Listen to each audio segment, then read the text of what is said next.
Welcome to SerialPodcastNine. Hey.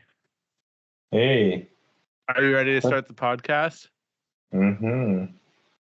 Feels straw? What? Okay, Yeah, here we hey. go. It's like a different form of hay. Yeah. Yeah, hay is for horses. I get it now. All right, let's hit it. Gerard, that's you. Yeah.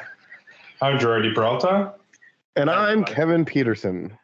And I'm Ryan Benoit. And this is Serial Podcast 9, episode 71, I think. Anyway, doesn't matter. Maybe it's 72. I'll edit that, and then I'll be able to get the right number. Hey, tonight I thought we would talk about postmodernism in the car scene. How's that sound? Yeah, I don't know about that. I'm just fucking with you. We're going to talk about WEKFEST. We went to a car show, all of us, and there was a booth. SerialNine had a booth. It was very exciting. We did have a booth. It was exciting. Yeah. It was exciting. This year, Gerard got to come to the car show, which was even more exciting. That was also exciting. Yeah, it was exciting to see Gerard car show. Yeah, he knew how to car show. He car showed. He knew how to car show. Yeah, that's true. So where would you start with WEKFEST? Did you like WEKFEST? Are we going to call it WEKFEST? WEKFEST. I noticed that people have started calling it WEKFEST, and I feel like that's our doing, which it's not. It's WEKFEST. Like I can't help myself anymore. But yeah. No, I know. I think WEKFEST sounds better, but I guess it is WEKFEST. Yeah, so you just keep. That'd be like people being like, "Yo, SerialNine sounds better." So like, it's SerialNine 9 is the best. I love SerialNine. Let that marinate. All right. So hey,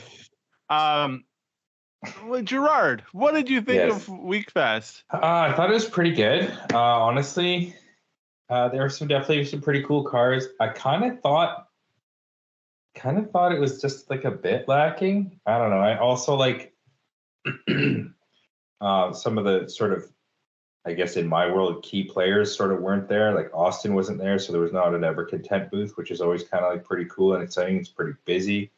I thought Jeff, like Jazzy Jeff, would have brought the FRS or something, and then Nikolai maybe would have brought the 180 or 240 or whatever that thing is.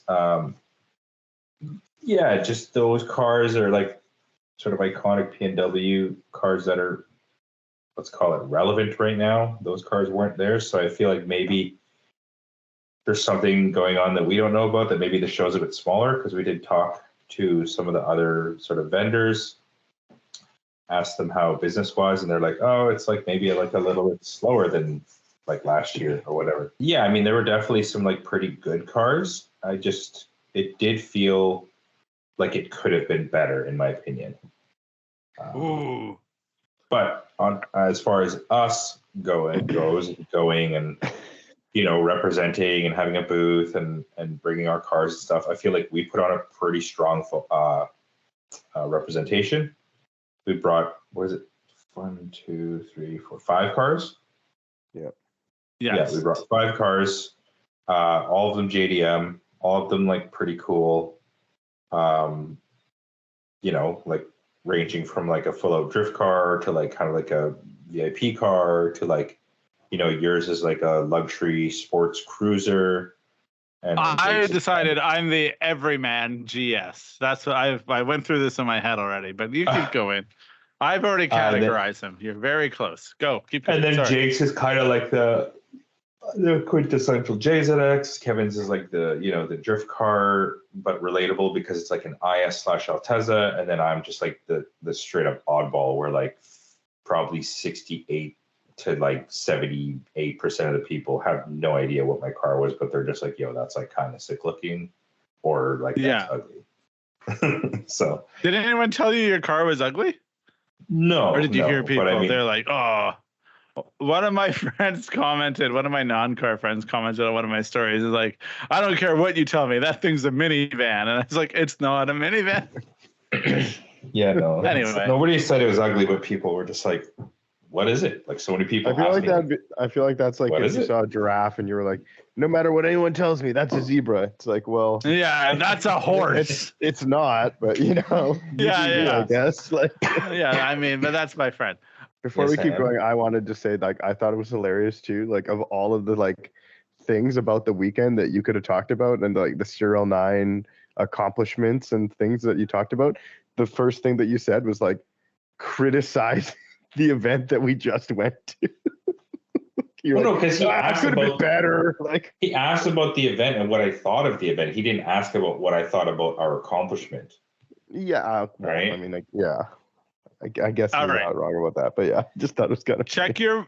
You thought maybe there was a little drama going on behind the scenes, which I don't know about It's fair. drama, but maybe like what like I if think the other car show that happened in the morning probably didn't help.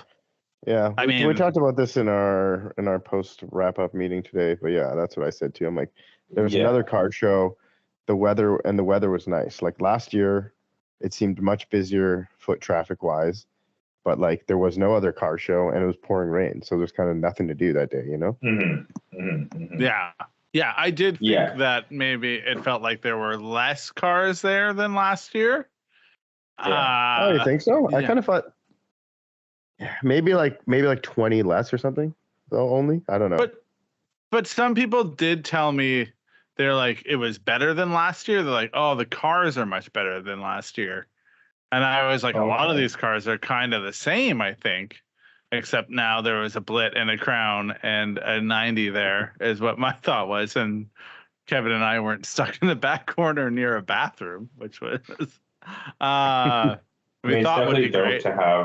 It's definitely dope to have like the booth and the cars with the booth, like the crazy. Yeah. Yeah. My thought was similar to yours, like kind of ran the gambit of what you get in sedan world. There was like a drift car, and then I like how you say Jake's is like the quintessential 90, but I'm JZX. like, JZX. But then I think like it's the almost like very close to being the quintessential like content creator car a little bit. It's got like, and like Yeah. I was with my friends and they're like, yo, like, I was with Zap and he's like, I dig this. And, because it's got like VSKFs on it. It, it checks those boxes and it does it very well. My car is just accessible because it's like a GS 300, but it isn't. So like everyone has had it just feels like everyone has had a GS or wants a GS or, in some way or has been around one. And then like Cody just pulled out VIP car and Kevin drift car. And then, Gerard's just like full fucking like stanced out obscure wagon that you've never heard of. What am I even looking at? What even is that? And that. What the hell are even those? What is that? And I thought it was what I did like about the SerialNine booth is that realistically there was no other cars there that were that. I think it felt like there was no other 161s. There weren't a ton of ISs, and the ones that were there sure as hell weren't pink on like blades and like full blown drift cars that have driven across most of the western states to drift. And there was no Crowns. And was there another 90 there? Yeah, there was. It doesn't even matter. Doesn't even strike a chord like. But we talked about that last time. We were like, oh, there weren't that many JZXs at last year's. No. And there weren't that many JZXs at this year's either. Feels like there was more 100s. No, well, I mean there was 2 or 1. I don't know. I think there were more 3, 100s than 90s. Yeah. Oh, 3. There were no other like GS3 like 161s there. That I saw, that was interesting because when we were there, weren't there like 3? Yeah, there definitely weren't. Yeah, and there was. I mean, I guarantee even if there were, none of them would have been standard. There was that red 147. Yeah. Red 147 there? Was it? Last year. Last year. Yeah. And then there was the blue one that had somebody that had the breed Yeah. kit on it. Yeah. Oh, that one was there last year. Yeah. Yes. Pretty cool. Did you So, watch yeah. our video, bro? No. I did, but I mean, Just- I I know. Just the part, just the part where he mows his lawn and then he stops. Yeah. Anyway, so I thought that was great. Man, but car shows are a wild thing, and I'm pretty sure we've talked about this before. But yeah, like I don't even know how to like explain it. Car shows are a very quick way. I'll say this, and maybe I'll be wrong, to kind of start to feel inadequate about your car. I think. I don't know if that's a fair point or not. I mean, yeah, I think for sure. that's one thing you kind of have to come to terms with at a car show is there's always going to be somebody that's way more fucking car show than you are. Like to be the elite car show person or car, you have to basically have a car that's absolutely perfect and you never drive. Or if you do drive it, you have to spend so much fucking time on it to like make it look like you don't drive it. Yeah. And it's like, for me, that's not like attractive or a goal of mine. You know what I mean? It's like right. Bring the car that you have, bring the car that you use, and like show people your car. That's what you're about. Yeah, exactly. Yeah. Yeah. You get that feeling too, where you're like, well, the car is the exact same as it was last year. Oh, should I change something? And again, I never think I'm going to get an award, but for some reason, when they start announcing the awards, it's almost like having like a lottery ticket. You know, you're not going to win, but then, being in a car show with a car like mine, or anything, lottery ticket. Like, I know I'm not going to win, but what if for some reason they were just like, I guess best JZS goes to that blue one because only one in its category, or something dumb. Well, like I mean, that. when I won Toyota of the festival, I was floored out because I wasn't even like around, and all the people were like, "Yo, Gerard, like you won." And I was like, "What? Like, what do you mean?" They're like, "You won." I was like, "No, I didn't." And then I went up, and they're like, "Toyota of the festival," and I was just like, "Okay, like how?" But I guess it was just because But I mean, the Arista was pretty like. Yeah, it was pretty wild. But that was the same year that they gave they gave Mitch best drift car. That was the year after. No, we go through this all the time. It was the same year. Oh, I mean, that car was pretty sick though, and it was. No, I know, but it was, and it is. I just think. Yeah. I think they just make the awards up the day of. Like, I don't know. It feels that way that they're just like, oh, there's nothing. Well, I mean, you don't know what cars are going to be there until you know. Yeah, and you're like, all right, what category? Yeah, we better give. So here I am, just trying to win best GS, even though it's not a G. Anyway, no, I'm joking. Gerard would be like, yo, that's not my award. Just like walk away. Yeah. Smash it on the ground. It's an Aristo. Because it's an Aristo. Yeah. Learn how to read. You're talking to the wrong person. Yeah, exactly. Yeah, and then you'd bring that kid in. Then you'd get that kid that did the feature on mine and Kevin's cars to come in and explain the car to them. This is for those. Listen here, for those that don't know, how did you feel? What did you go through to get ready for the weekend? What was your WEKFEST prep like? Both of you, yeah. I mean, SerialNine in full. First? Well, let me go through mine. So I got in the car and I turned it on and I started driving. And That's not true. You lowered it and you did light it. That's not true. And you got it washed and detailed. Yeah, that is true. All right. Well, you guys, why don't you guys just talk to me? There you go. Well, because you fucking making up shit. And then also I'm like, compared to what Gerard had to do, it was pretty easy. But yeah. No, I agree, but you did more. You did even more than me. I did. Yeah, I lowered my car back from Drift Week because it upset me so much in all the photos and the videos how it looked. It's just terrible. So anyway, I lowered it back down and it was like maybe a tiny bit too low. So I raised it up like a tiny bit, and then we made the toe good. And then Cody washed it and polished it. He managed to like polish out a bunch of scuffs, and like from where I carried the tires on the trunk in Drift Week, they had like scuffed the paint a ton. All that got out. Like the whole front end of the car looks super good. Oh yeah, then I made these like stainless steel brackets to hold my bumpers up because like those are stainless, not aluminum. Yeah, they're stainless. That's sick. All the bumpers were just like zip tied on the corners, so they looked like shit and didn't fit well. So I made these little tabs. And yeah. Yo, my bumper stayed on the what I whole did. weekend. I just Yeah. realized that. That's sick. That's pretty sick. Yeah, most of the feel work like- that I had to do was like related to, I feel like, getting the display items ready and packaged and Yeah, that over the was a lot. border and that sort of stuff. 'cause- Let's talk about that entirely separately because that's a fucking Yeah. big one. Yeah. But I think most people probably don't realize how much actually was done to my car because it sort of just looks like I lowered it, cambered it more, and put wheels on it. But yeah, it was a fuck ton of work. I mean, that's all you did, really. yeah, I wouldn't say like. Yo, man, coilovers and wheels aren't a build, bro. What did you even do?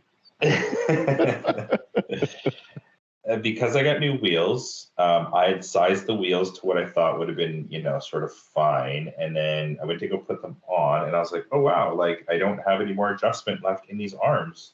So I'm kind of fucked. And I was running GS axles, which are slightly longer than the correct JZX axles. So I couldn't even camber in more if I wanted to. So I was like, okay, well, I got to fucking put some JZX axles into this thing. I got to somehow change the upper arm or make some sort of arm that fits, like pulls the wheel in even more. So luckily we had one set of like Oni rear uppers, like old style. So I switched to those, cambered the shit out of it. It just sort of ended up because I changed the LCAs and the LCAs have a different position. So the car was already lowered from the LCAs. And then I cambered it more and it lowered it more. I didn't adjust the coilover height whatsoever on the car, which was actually really cool. No? No, not even a fucking bit. Actually, that's not true. I didn't change the actual ride height, but what I did in the back was add a bit of droop because when I ended up with all that, I had like no droop, and I was like, this is gonna ride like absolute shit. So I just sort of moved the damper down, but the spring perch up. It was only like 15 mil, but yeah, I didn't change any of the actual heights. Yeah. And then I go to put my front wheels on, which is fine. They totally fit perfect. And then I went to go put my front brakes on, my big brake kit, and then the wheel absolutely would not fit on. Like the fucking calipers are huge. So I was like, okay, well, I guess I got to run this spacer. And I thought, okay, I'll try a 5 mil. Nope. Try an 8 mil. Nope. Try a 10 mil. Nope. 15. Nope. Fucking 20 millimeter spacer I need to run on an 18 by 10 plus 6. So I ended up at like, what is that? Like an 18 by 10 negative 15 or 14. So that's where I ended up. And I had already installed an extended lower control arm. So the wheel was already out 25 mil. And I thought, okay, like, it fits great, whatever. But I went to put the wheels on. So then I had to take out the lower control arm. And then I had to change the rod ends in the upper arm because they were too long. I basically had to pull all my wheels in, like 20 mil, like all of them. So that's what happened. And then That sounds like a giant headache and a ton of work. It was a ton of work. And then also, luckily, I had, because our billet tension rods weren't finished yet, luckily had some like Jankter, like Godspeeds laying around because I needed to adjust the caster because the wheel was rubbing at the front. I couldn't turn the car. I put the car down, couldn't turn it. I was like, fuck, I cannot drive to and in Seattle with like 15 degrees of steering angle. Like that's all gangster VIP and shit, but I don't roll like that. I need to be able to drive the fucking car. So I had to add another 2 or 3 degrees of camber so that it would clear. And then because I had an accident on the left side or like somebody had backed into my car, that fender was like different than the right. The right side was fine, totally cleared. Left side didn't clear. So then I had to like space out the front of the fender, pull the wheel back with a tension arm, like all this shit. And then also, I did exhaust, did a new brake master cylinder, did a throttle body, did new intercooler piping, did a tune, did a gas pedal to go with the throttle body. And I feel like that's probably it. New steering wheel. That's it? Yeah. And then there was one more thing. You didn't like change the carpet color? Maybe like chop the roof? Yeah, that whole brake master cylinder thing was a clusterfuck because these cars. You're lucky I had that fucking car. I know, yeah. So it's super funny because Paul, like 2 days later, posted. I know, it needs another one. Yeah. Yeah. So the Blit is a GX, as everybody knows. It's, fucking pile of shit. Oh, that's the other thing. I went to go put my nice rear brakes, my matching rear brakes on. And of course, they're totally different because it's a GX. So then I was just to ditch that idea. I had to change the entire knuckle. And I put new bushings into my current knuckles, which are GX knuckles. And then I was just like, fuck, I could just change the whole entire rear knuckle, but then I just go back to like stock bushings. I was like, fuck, I'd just rather have not rear brakes and better bushings. So I think you might have to re-explain that again, that one. Oh, because. Oh, I think I was talking over you or something. I don't know. Anyway. Oh, okay. So yeah. Basically, your gangster ass Project Mu JZX brakes don't fit on the GX brakes because the rear brakes are different, and the whole knuckle is different. It's not different. The knuckle itself, but everything attached to the knuckle is different. So the GX, everybody knows the GX is not the same as JZX, and if you think it is, you're fucking stupid or you're wrong. Even on the IS because no, it's a big thing on the forums. Everyone's like, oh, just get a GX because it's fucking the same thing and it just has a different engine. It's like, absolutely not. Somehow Toyota thought it was good to change every possible aspect of the car to make it super shitty compared to just a regular any JZX. As long as I feel like if we were talking about BMW right now, you'd be talking the other way and you'd be talking about how good the JZX is. You know what I mean? It feels like the same thing. It's like the JZX is the M car, and every single little thing is better. Yeah. That's what I'm saying. Don't ever buy a GX. You're being a real glass half empty right now. Don't buy a GX. Yes. Yeah, don't buy a GX. Also, I like that you're everybody knows, but then you gave an example where people clearly don't know on the on the.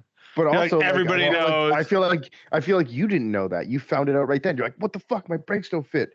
Oh. Well, because they look exactly the same, and I was like, oh, they're totally the same. And I just. But if you don't know, you're an idiot. Yeah, no, I just Gerard, let's give everyone a little leeway. I know. Not everyone can hear your booming voice all the time.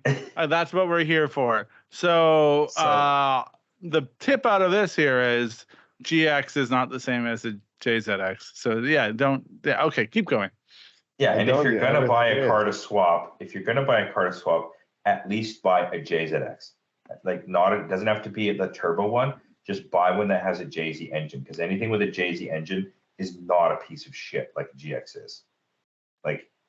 Unless you get Soha's car is kind of weird, the Chaser, because it's like a tour. Yeah. It's some weird model, but I think that only exists in 100s, where it's the sportiest GX, or it's all of the Tour S stuff, but it has a GX engine. The motor, yeah. Yeah, so it's some weird model that honestly, I've never fucking seen it. It even has a rear sway bar and shit. So that's some a handbrake model, everything, right? Yeah, exactly. But my car, literally every possible part, and once I change those rear knuckles to the Crown or the JZX ones, we have some in the bin. That will be the last of the brake system that is not GX. However, the fucking it really was apparent on this trip. I don't have a telescoping column like every other Toyota. So the GX doesn't have a Well, see, that's the funny. The Verosa GX had a telescoping column, but the Mark II or the Blit does not. So they're oh, somehow the Verosa's sporty and it needs the column. I'm 99% sure the Altezza doesn't. It has a tilt column. Your car? Yeah. It has a tilt column. That's it. Oh, 100% it has telescope. No, I don't think so. You should really? No. Pretty sure, man. Have you ever checked? We'll check that tomorrow. We'll check that. Yeah, man. Hang on. As a side. Oh, say yours. What about the throw on the turn signal of the Altezza? What's that like? Yeah. It's the same as the Mark II. It's the same. It's the best one. All right. I'll say this. No matter what, every time Gerard tries to show me a hack, I'm doing air quotes for the telescopes on the Aristo because it worked on his. Mine doesn't have it. You've he's shown it me 3 times and he's like, oh, you don't have it. I'm every time I'm Yeah, man. Fucking, Really? I'm just living in I'm living in a loop. He's like, and then you double tap, and it comes No, out. you gotta more. like I'm tap like, it 8 no. times. Yeah, it's 8 times. Then the 9th it like I don't pulls know. out He another was like just 5 mil. That's the Yeah. SerialNine hack on the 9th It is. one. It It comes is the out. SerialNine. Exactly. Yeah. I need more. That's where the name came from, but we never want to tell anyone. Yeah. So The there's another serial convoluted the story. 9th tap on the power column. Yeah. Yeah. Anyway, Yeah. so the last, I think the last GX-ness of my car will be that column. Like once I get the telescoping column out of a non-GX, Yeah, the IR badge is gone. the IR badge is gone, and then the only thing I have to get rid of on the dash is the fucking oil light, which is constantly on because of the stupid swap, and the pegged coolant temp, and then it'll actually be completely unnoticeable that it's a GX or was a GX. Wow. Anyways, I'll know. So a car show we went to. Exactly. Yeah. After all that shit. So yeah, I didn't drive the car. I put it How'd you together get there? and finished it. No, listen. I finished it the night before. Aligned it at like 1:30 in the morning the night before. Came back at whatever time it was, 8, and hadn't driven the car. It had never been off the hoist, and then just drove to Seattle. I said to Soha as we're pulling out of the parking lot, I said, well, let's see if I know how to build a car. He's like, what? I was like, I haven't driven this thing. He's like, oh, okay. But yeah, it's not my first rodeo, and it worked beautifully. So drove super nice. Yeah. Now that you've spent so much time talking, we can't even talk about all the work that I did for the car show. You know, we can't even dive into the depths of what I went through to get the, just busting knuckles, breaking. Give us the 50-second rundown. You know. Oh, you go downstairs, you move it over to a garden hose and hook it up to a wash wand that you bought that day. But the garden hose is a quick connect, so it doesn't. You gotta cram it into the end, and then you wash your car with a wand in the basement, and then you park it till the morning. And then you drive to SerialNine, and then you're on your way. Those are the steps. Did you clean out your interior? When we got to the show, I didn't have much left in it. And then when we got to the show, I like vacuumed it out because Jake had a little handy vacuum. And that was handy. That was very handy. Yeah. And I gave it a little one of those. And I mean, I had some cleaning materials there, and I polished it up a bit. I did not get like the full nine. I gotta say, like the Cody was a lifesaver, you know. Yeah, like he made my car amazing. That was the thing. I was like, my cars. I've never had any car look. I feel that good. Like Carter messaged and was like, "Did you guys all get your cars polished? They all looked amazing." And I was like, "Everyone but me got their cars like spot on." But like, I haven't driven mine a lot since Cody did it last year, so I was like, okay for the most part. And honestly, even like if you do the like instant detailer, and those lights do make like a huge. Those lights are so nuts. Yeah, they're definitely. So yeah, that was the extent of mine. I will say, driving. I don't know what it is, but like, I had a new appreciation for Kevin doing Drift Week after we drove to Seattle. Just like, I don't know, fucking driving my car sometimes is a bit exhausting, if that makes sense. I don't know. It's just like, you have the most, I mean, maybe Cody's, but you have the most like luxurious. I know. Cars. But Cody's is low. It's so low that it's, you have to like really pay attention to. Yeah. I feel like yours is probably the most sort of like chill. Yeah. But still, it was just like, make sure I don't know. You always kind of got to be on it. You have to pay a tiny bit more attention, Yeah, your arrow's pretty precarious for sure. Yeah. Like, and I got that giant crack in it, and I feel like stupid now. Like, and it was like, oh, I was gonna fix it before. Well, I mean, that was unavoidable, really. Was that from when you parked it at Pet Boys? No. I got another. I scuffed it at Pet Boys as well. So I gotta fix my front lip. Scuffed it. He said, drove it right into the fucking curb. The parking. What was it? Yeah, man. I was like the block. I don't know. That's what I'm saying though. Like I just was like not. It's weird going from driving the 4Runner and then like the Prius, and then you're like, okay, now you're driving a low car, and I feel like one of my wheels. That's what I mean. It feels like you could drive the Prius and the 4Runner like with 30% brain capacity. Yeah. Oh, absolutely, yeah. So like now you're driving a car that requires 60% brain capacity. Yeah, exactly. Yeah, and it was like always watching. And you're like, it's a bit much. Yeah, I like to I don't know. I don't know if this is for me. Well, no, I don't know if being all there all the time is what I want. Next year we're bringing Ryan with an ISF. Yeah, exactly. I want. Here's the thing. No, yeah, what I would like to put the turbo in my car because I truly believe that my first turbo doesn't do shit. Like so, and then like. At 4,000 RPM, I get something, and it's just like by that time everyone else is fucked off, and I'm just like, yeah. And Cedric's like, put your foot all the way down. I'm like, it is. It's just like not doing what it's meant to do, Cedric. That's like a classic Cedric. That's yeah. I had a lot of fun driving with Cedric. It was. I agree funny. though too. Put your foot down, Ryan. Yeah, you did send me that message. I did text you that. I'm like, yo, gas pedals on the right, buddy. Like, say what you make. We should talk about that. We should talk about that. Okay, so when everyone drives as a crew, the crew should stay together. The sort of key component of driving as a crew is the word crew. Yeah. So like, I don't know why you're like 8 cars back from the crew. I mean, you're still part of the crew, but you're like this turbo doesn't work, bro. Some tailing. Yeah, that's what I just said. Like all of stragglers. you are are ripping. Your car, I swear, just your going car, steady state. Dude, my car can't even. My car was fucking up. I couldn't even Kevin drive. has literally zero power. Whoa. Cody's Kevin's car is definitely slower than your car. I don't think it is. I think right now his car is faster than my car. I think. Well, let's have a fucking race. Yeah, watch me lose. My car doesn't do much for the first like couple thousand RPM, and then it goes. And by that time, it doesn't fucking matter.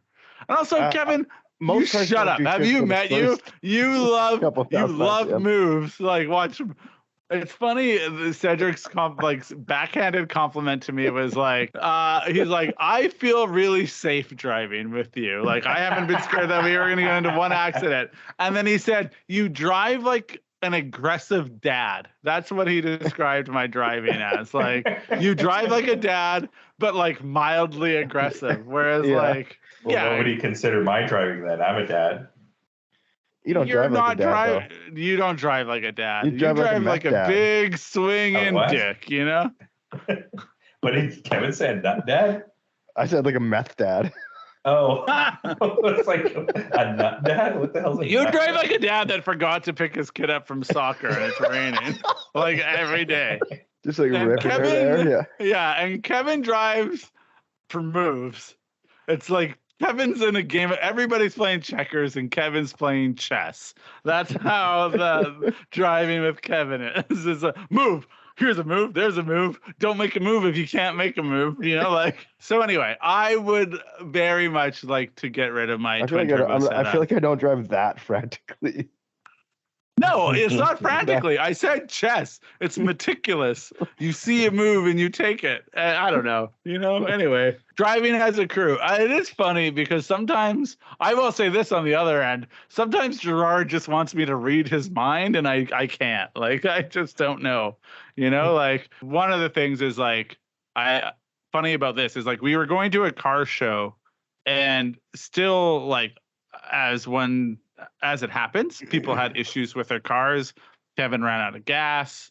And then I ran out of gas. That was an unfortunate issue.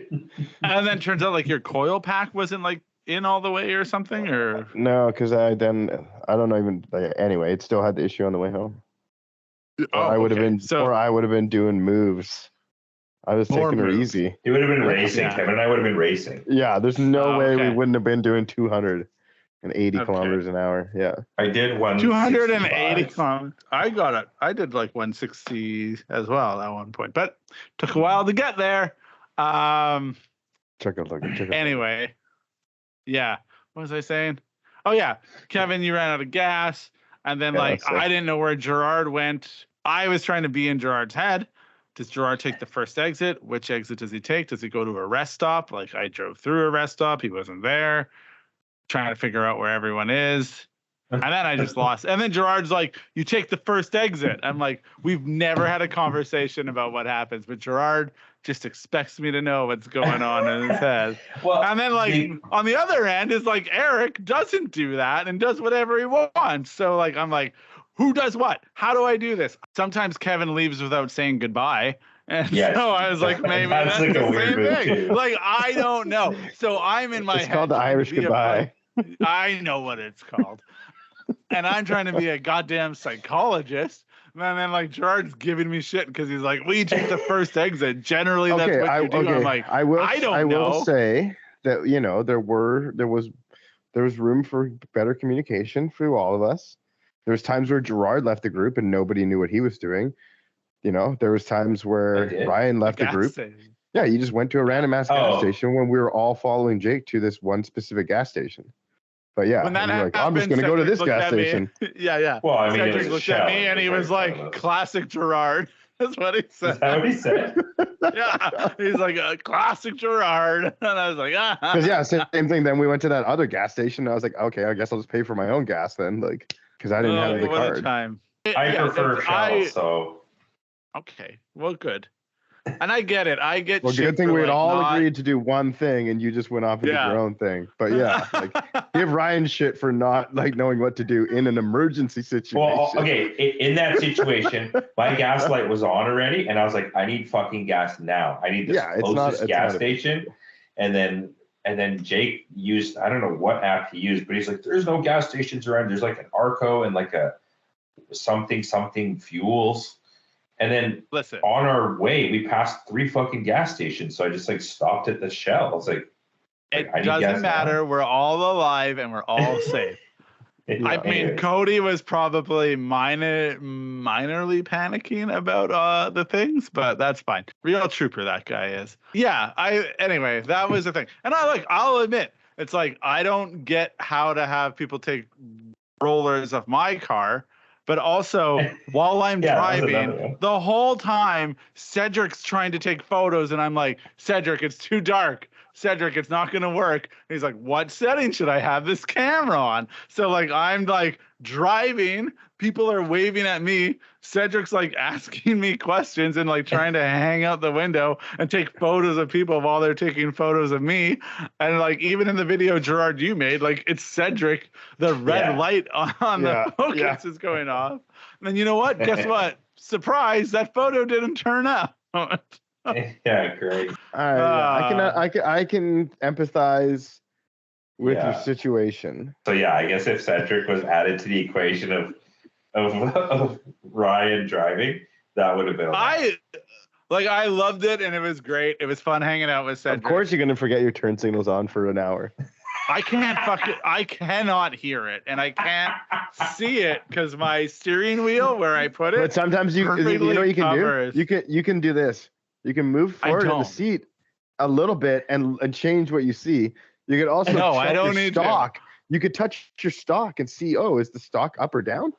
And generally when people are like doing the like, hey, flashing. Yeah, this out the window. Like, or texting you saying you're. Cedric was there too. But I don't check my phone when I'm driving because I'm an aggressive dad. Yeah, I know. I couldn't get a hold. That was the other thing. When we pulled over at the first stop there after Kevin ran out of gas, I was calling you, I'm texting you, I got nothing. And then what is it, like 10 to 12 minutes later, I get a FaceTime audio call from Ryan. I don't have it. I only have data in the US. I don't have. So if I call you, I have to pay extra for that thing. Oh, because you have data. You don't have call. You have data. Yes. Man, that would have cost Ryan 70 cents. Or more. Oh God, and I'm already paying probably right? more. One time I called Simba in the US and it was a lot of money. I was like, oh shit. What's a lot of money? Was it I don't know. Was it more than the titty coffee? It was about half. $9 of bullshit. Oh my God. Yeah. Anyway, that place, hey? What a bunch. Yeah. My major concern is she hands me the coffee and I'm like, she made that too fast for it to That be didn't take good. long enough. Yeah, exactly. Yeah. I know how long a good coffee takes. How dare you? Yeah. I don't So care about anyways. anything else. Yeah. Coffee. Okay. So traveling. And, I You feel like really we want to need you really want to walkie-talkies. wrap up this story or what? no. I was just No, I'm fine. I like the subject. Yeah, I went to a Foxy Lady coffee place because it was in the parking lot, and I had a headache because I hadn't had caffeine in a day and a half.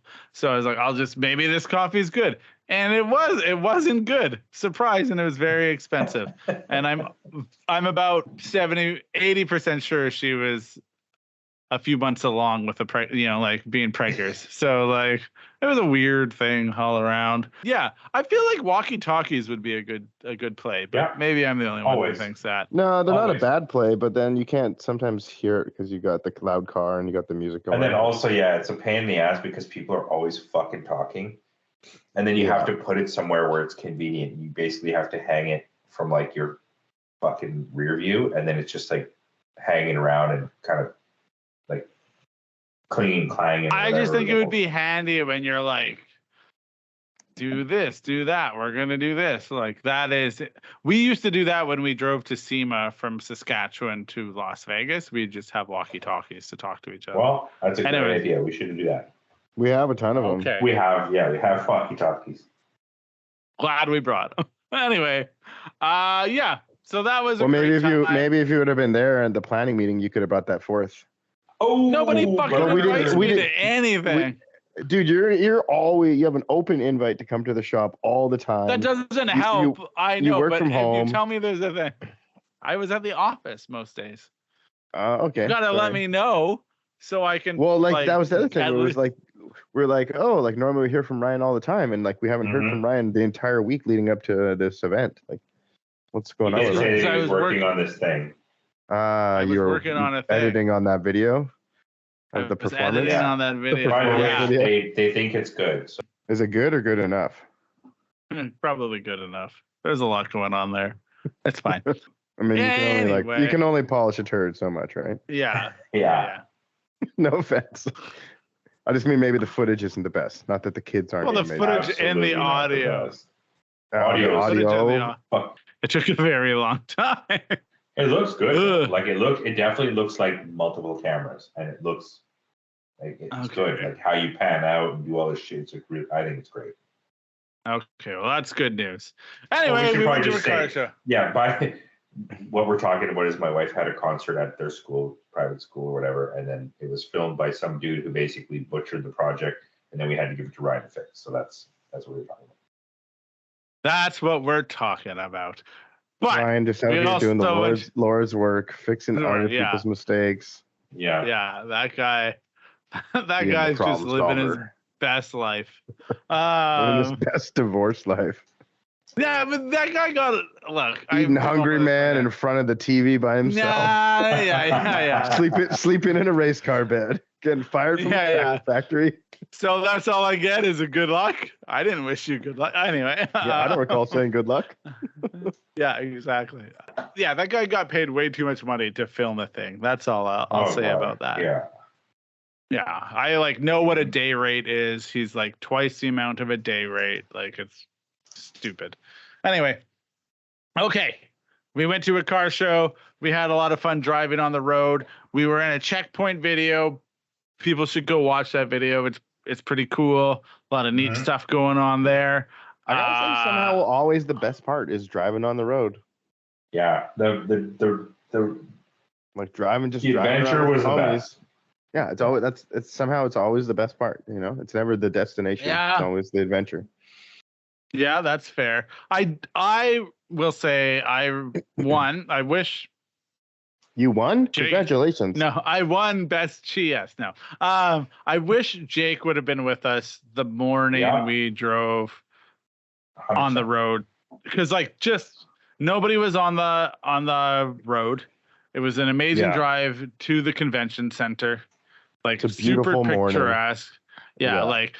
It was actually a moment where I was like, I don't even want to drive. I wish I was doing I wish Oh, I was wish you sitting. could capture this moment. Yeah. Yeah, I was, but like I'm trying to tell Cedric like what he needs to do, and and drive, and then But I wish I was just like, yeah. go on. I took some video, but that one video that Soho took was great.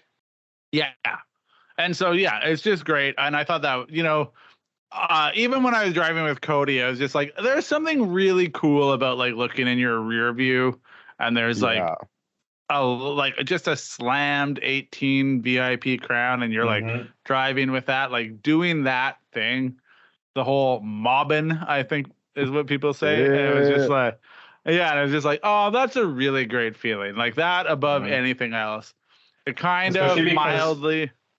Oh, I was gonna say mildly reminds you of those like Japanese videos where all like the sedans are like doing shit, and it's like it's very rare that you get to, I guess maybe when you're older, I don't know, because when you're younger it's fine, you go mobbing with your friends all the time, but as time goes on it's harder to go mobbing, and so it's very rare that you get to like create that like that picturesque view of like all these fucking like pretty dope cars doing a thing on the road. And so that I agree with that.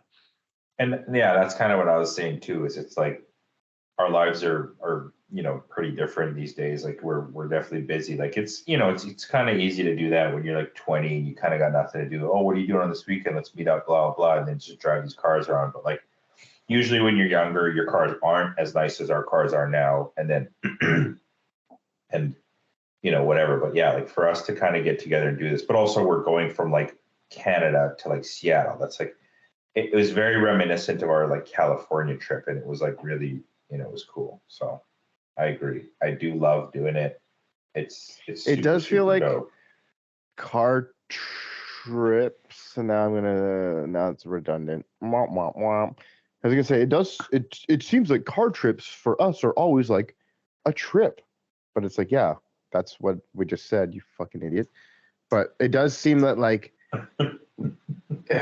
because like like if we were to go to Penticton, it would be like a similar vibe or whatever, like it's like the trip and the whole thing or whatever about it. But it does seem like I don't know, we don't really enjoy our cars like that here. The only times we the only time we truly enjoy our cars is on a trip. Well, that's when you're perfect sort of statement, is because we used to do this all the time, and it's not part of it was because take we 6 were cars, younger, go down to like go to a time. restaurant, or like take the cars and go to the beach or whatever.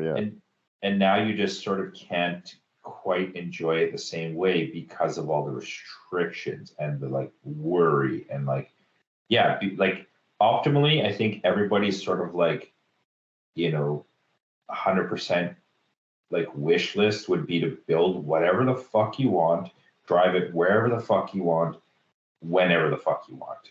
And if that were the case here, we would be able to do this all the time. Be like, oh, Saturday night, like, what are you doing? Let's go to Goo and like park up all the way. We all meet up at the downtown. shop and we all wash our cars and then we all like drive down together. And exactly.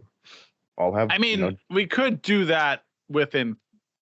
The thing is we could all do that in Langley or like like just not we downtown. Could, but we we don't do it unless it's a special occasion. It's kind of the thing, right? Like, because that is it. Everything gets in the way. But like same thing. It's like like life gets in the way of you staying to the shop till 1:30 until there's like a reason to stay to the shop till 1:30, and that's exactly. And same thing. It's like, well, I like, was I gonna like repaint my car or like do whatever? Like, no, it's like I'm not gonna repaint my car until it's like, oh shit, like I have to have like a complete car and go on drift week. It's like it's always like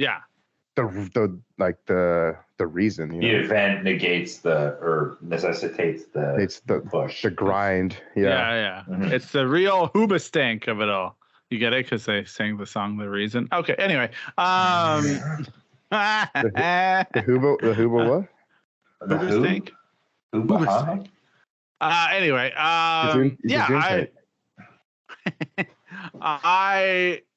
so I agree with that.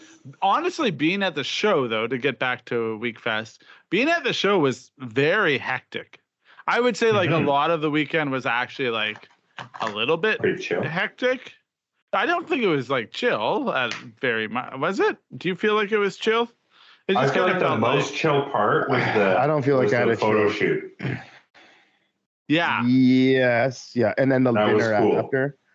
Dinner after was And the- pretty chill too. Chill. Yeah. Yeah, the dinner after. I mean, was- the meat was fairly chill.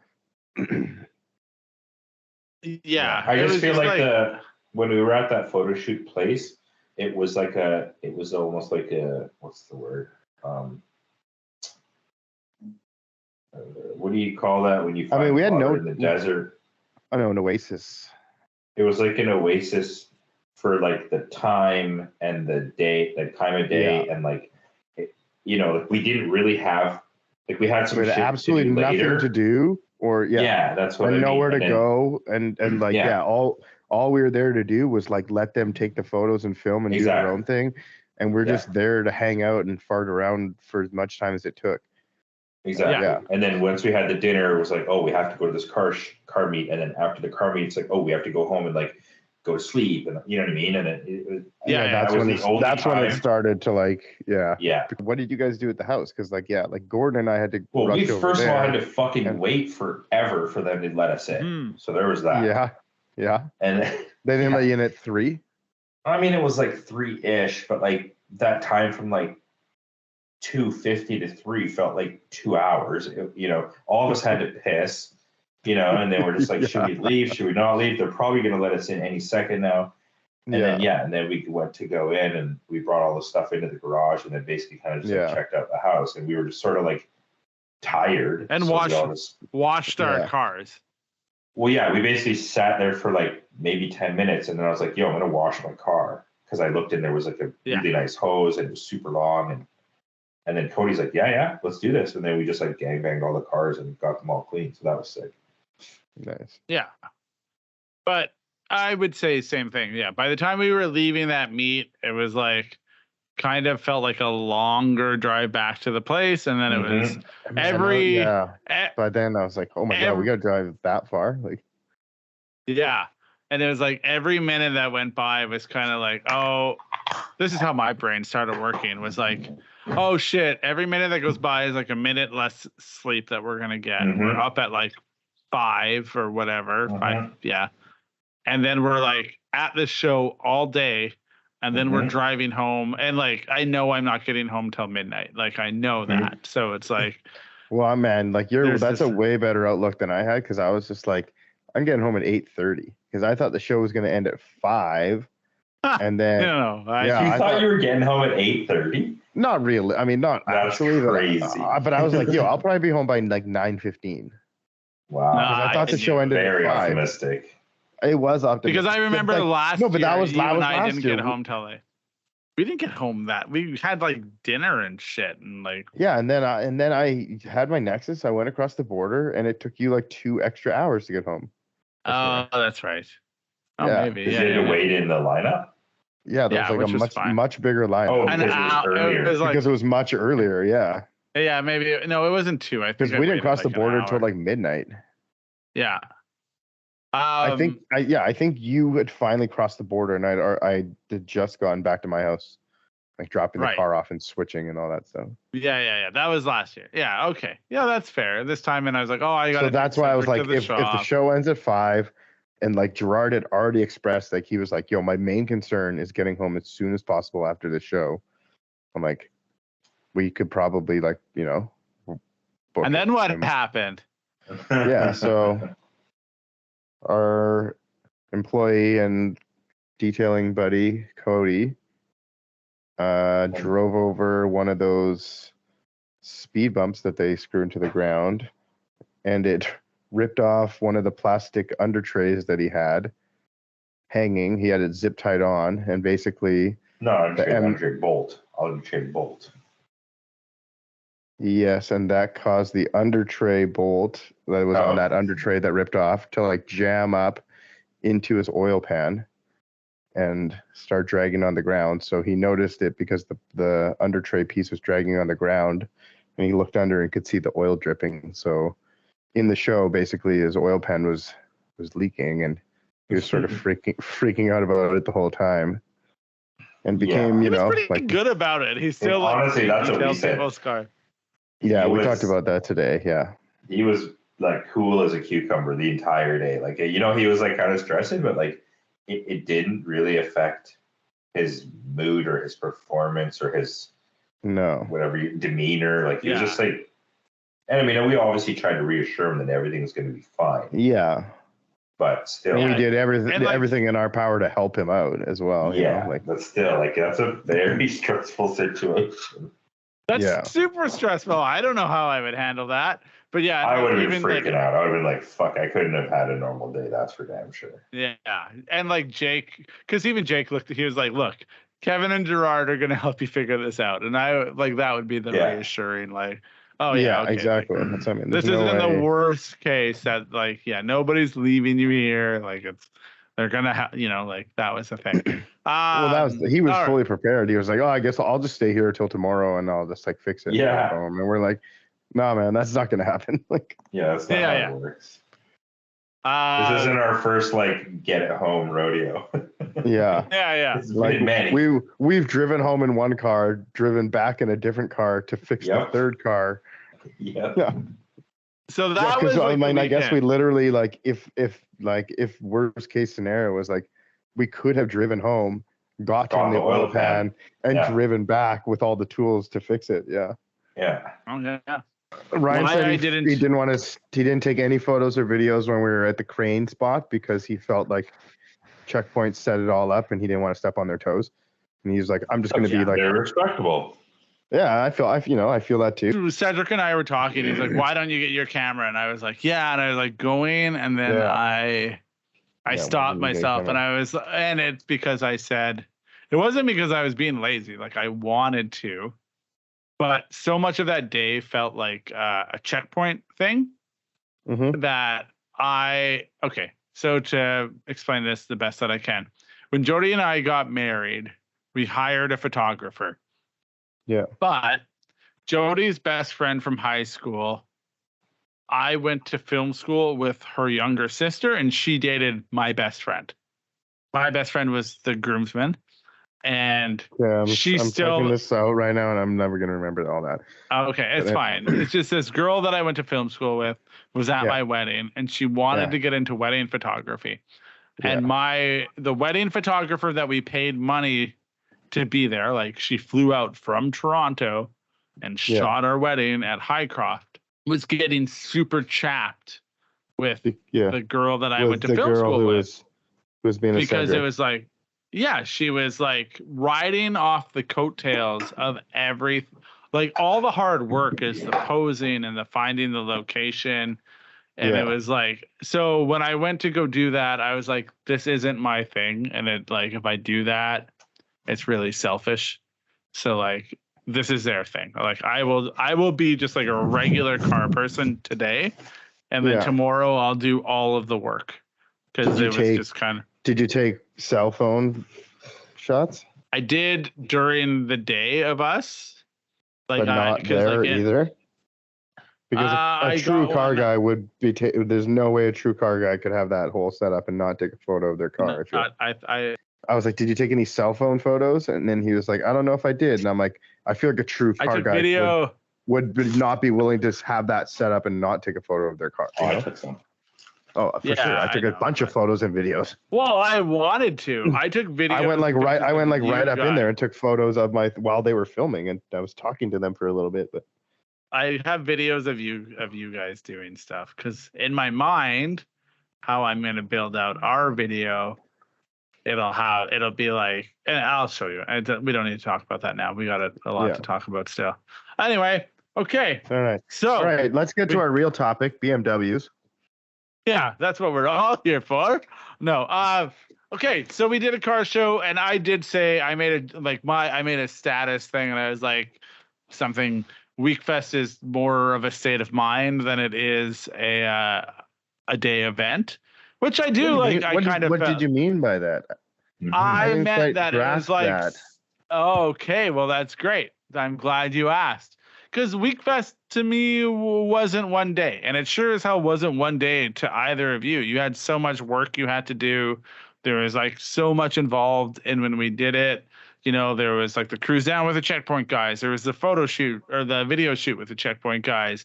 And then there was the checkpoint meet, like Saturday, full checkpoint day. And then like Sunday was like full SerialNine day. You know, like we were up at 5, like out the door by 6:15, at the car show by 7, and out of there probably by 6:45 or something. Like we must have been there for 12 hours. We definitely weren't right? the last people out there by any means, but yeah, we were it was pretty close. It was at least a 12-hour day. Yeah, I mean, like, look, there was that red S13 that the engine was not set up at all. Like, it was just sitting in the car that needed to be towed out. But yeah, it was a long day. I didn't eat at all that day, and I didn't drink until the end of the day. I don't understand why you wouldn't eat. There were vegetarian both those decisions don't seem like none of that has anything to do. We had an entire flat of water for everybody too. Yeah. Like, none of this has anything to do with you. This is about me. Don't take this. We had two things of fruit.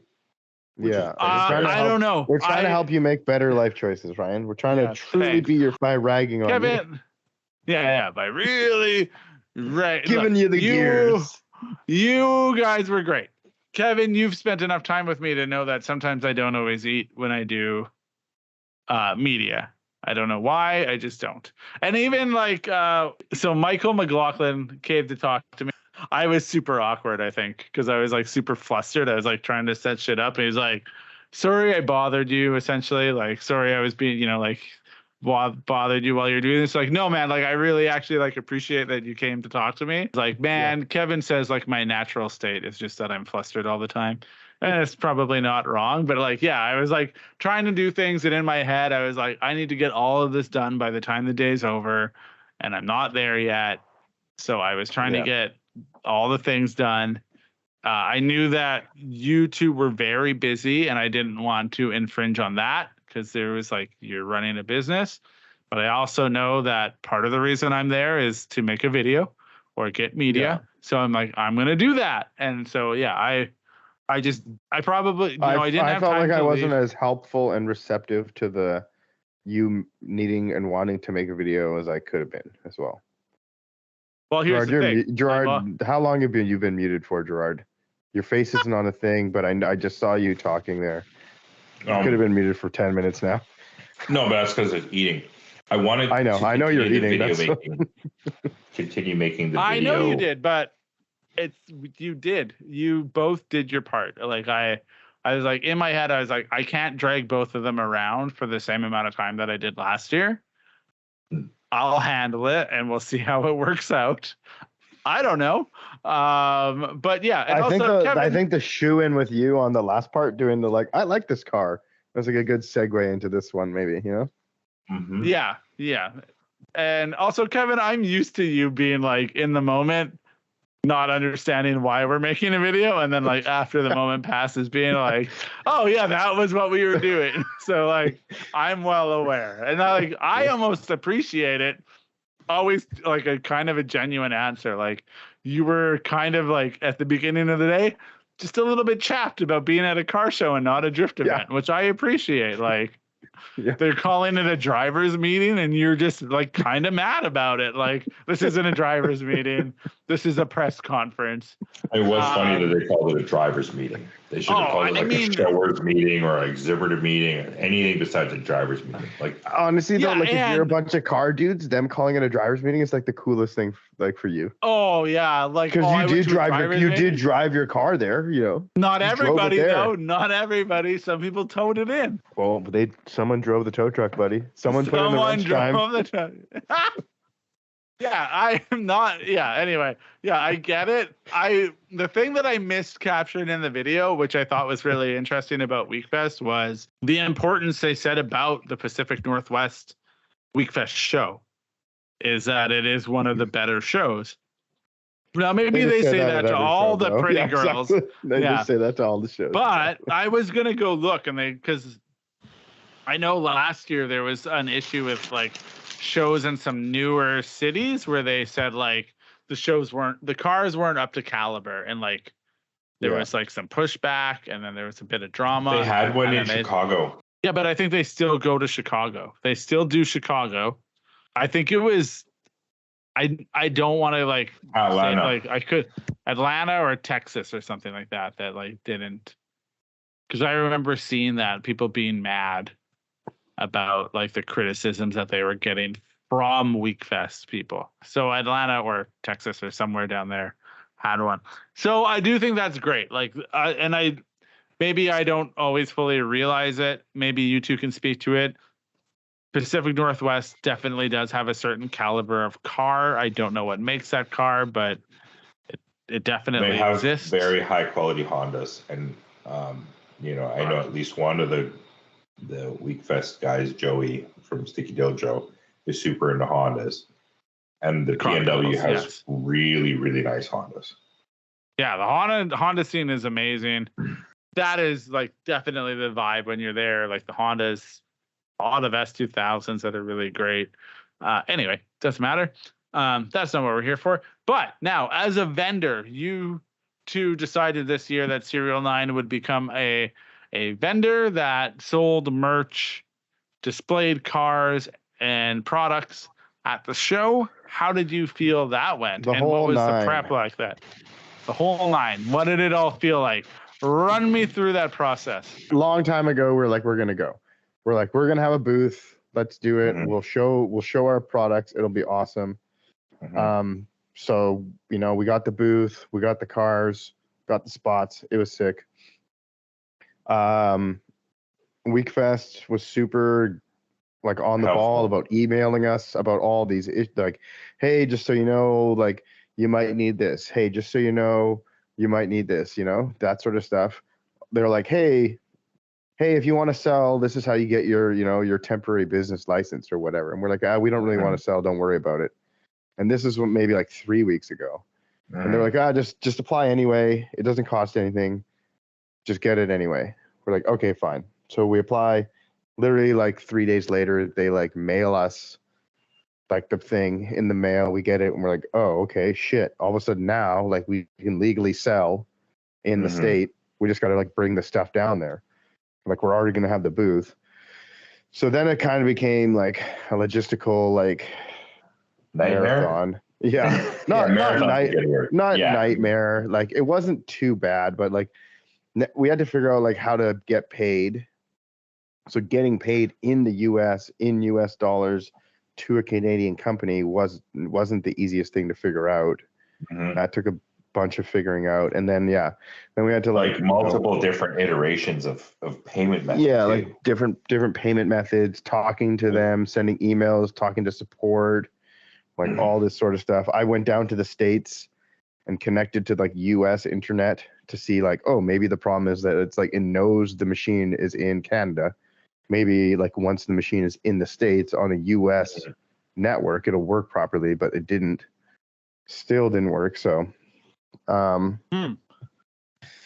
yeah, that, and then like, getting the actual products down there, getting them through customs, getting, having to clear all the display items, saying that, like all of these arms are going down there for display and they're coming back and not being sold. And like, just pause for a second too. So now that we're like going to be able to sell stuff, we're like, yo, let's sell the shit out of some stuff. So we're like, okay, we thought we're just bringing fucking everything. Cause we've been to the show before and seen Austin just like slanging shit, like lineups out the fucking door to never content.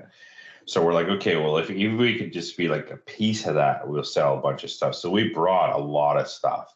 We're like bringing all of our hats, all of our shirts, tons of we brought literally stickers, all of our hats, all of our shirts, all of our flags. Yeah, like all hundreds of stickers. Yeah, like made a new shift knob display. Yeah. So yeah, like it wasn't like we were bringing 20 things. We were bringing like a lot of stuff. So a Mercedes SUV full of stuff and partial Blit and Altezza. Yeah. Okay. So anyways, I don't even know how we brought all that stuff back. Man. Yeah. Also, big shout out steering wheels. Gordon. We brought steering wheels. Yeah. Big shout out to Gordon. Huge shout out to Gordon. It was awesome having him on that trip. Gordon's just awesome to have around in general. All the time. Yeah, he is. Yes, he's super helpful. He's super jovial. He's super friendly. Super fun. He's just an awesome. Knows what's companion. going on. Knows what needs to be done. Yeah, knows how to drive. He's also like the border thing was just NBD, nothing. He's like gets pulled in at the border. It's like whatever. Like I just told him I was doing this. Not a big deal. Like not freaking out. Oh, not I mean, worried, Gordon not stressed. Gordon's like a constant border crosser. You know what I mean? Like going to the Glen like all the time, and like it's like very well versed in crossing the border. Yeah, and he has Nexus, and he wasn't using it, so he's like, they already know. Yeah, they already know that he's not an issue. Yeah. But anyway, so then we're getting all our stuff shipped, or trying to get our stuff down. You were in the middle of your story, and I interrupted. Oh, I know. I felt like I was just like, it was just like a lot of work to get all of that stuff down, and Jake knocked it out of the park, and like. Yeah, without Jake, 100%, I could not have. Like, she's like, you would never be able to do that. I'm like, no, you're right. I would never be able to do that. I mean, if I absolutely had to, and like my life and my business totally depended on it, I could. But like, I'm so fucking bad at doing that type of shit. Like finding this information out and that information and printing out this paper and filling out that paper and this thing needs that. I was just like, fuck no, I can't do it. Just give me the car to build. I'm good. Like yeah. I'll load the pallet. I'll fucking pack the shit. I don't want to do any of the paperwork. Like, all right. So you get all this stuff there. You unload. You set it up. I feel like, and I could be wrong, this is your first time. How dare you? Of doing something of that scale. Yes. / caliber, right? Like, SerialNine has had booths at things, but never that involved. That's right. And I'd say this is our second booth. Or no. We had that Spec D booth, but I would say like SEMA, and then SEMA was a booth. And you did Final Bout, South Pacific Northwest. Oh, you're right. That one. We did. There. Yeah, the fourth booth. Yeah. Yeah, but SEMA was also like a week, so that was like 5 booths. And SEMA, you're not selling things on the floor. We've never ever sold anything except for now. Yeah, like I'm saying, like you as a vendor. Yeah. I mean, I feel like maybe there's a little bit of practice with like the block parties in that whole selling thing. But like in that scenario, it was like on your home turf, you have your own POS system. All of those logistics are already sorted out for you. There's like, you don't even have to think about those. Mm-hmm. Or getting the products across getting products across an international border. Yeah. Would you say it went well? Went very well. Honestly, all the stuff was organized. Kevin made sure that everything was organized. We did one dry run at the shop of like sort of how the booth was going to be laid out.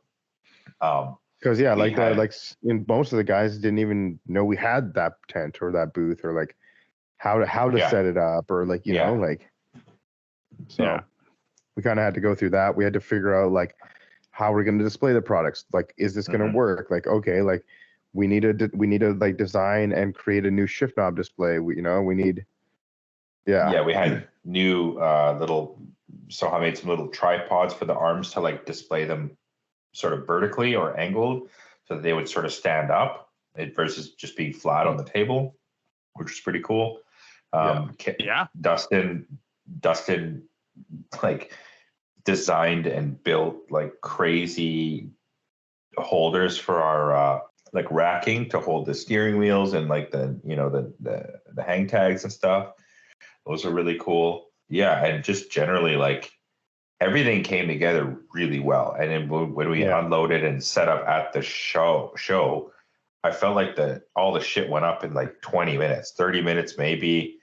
And then maybe another 30 minutes for like writing all the prices and the descriptions and like that. That's something we didn't really think about. We were just like winging it. And then I think it all kind of came together after like, 1 or 2 tries. We just like, everything was perfect. Yeah. I think those things like popped too. They like look good. They had like a, I think they were like not totally professional, but like kind of like very fitting to like the Japanese of everything. You know what I mean? Yeah.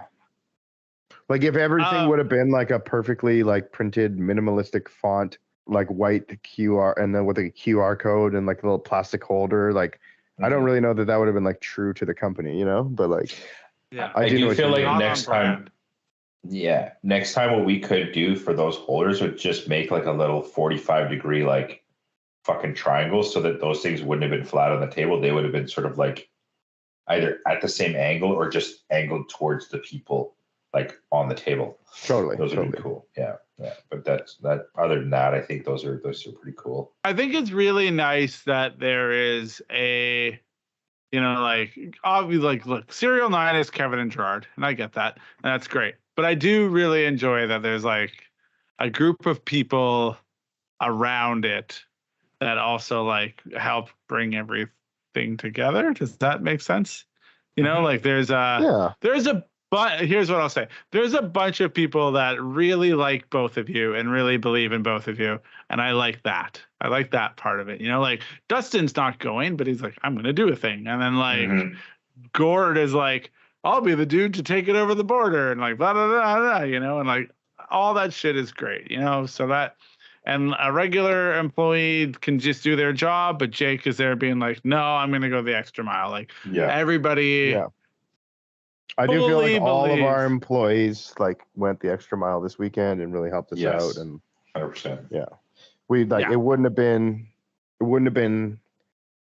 even close to what it was without them, you know? And also one thing I will say that I think is really cool, because not Jake, I mean, maybe a little bit Jake, but Jake's definitely like a little bit more of a seasoned car guy, you know, especially being with like Checkpoint, like traveling and stuff like that. But like, I think because our employees are relatively young, like I think between Soha and Cody, they've probably never been so involved in this type of thing, like the mobbing, the just, you know, like the getting ready for the display. Like this is probably, like obviously they come to work, the going to the meet, everything all in like one day or one weekend. It was probably quite overwhelming and also quite sort of like eye-opening. I will say this: wish Satoshi was also there. I wish Satoshi would have been there too.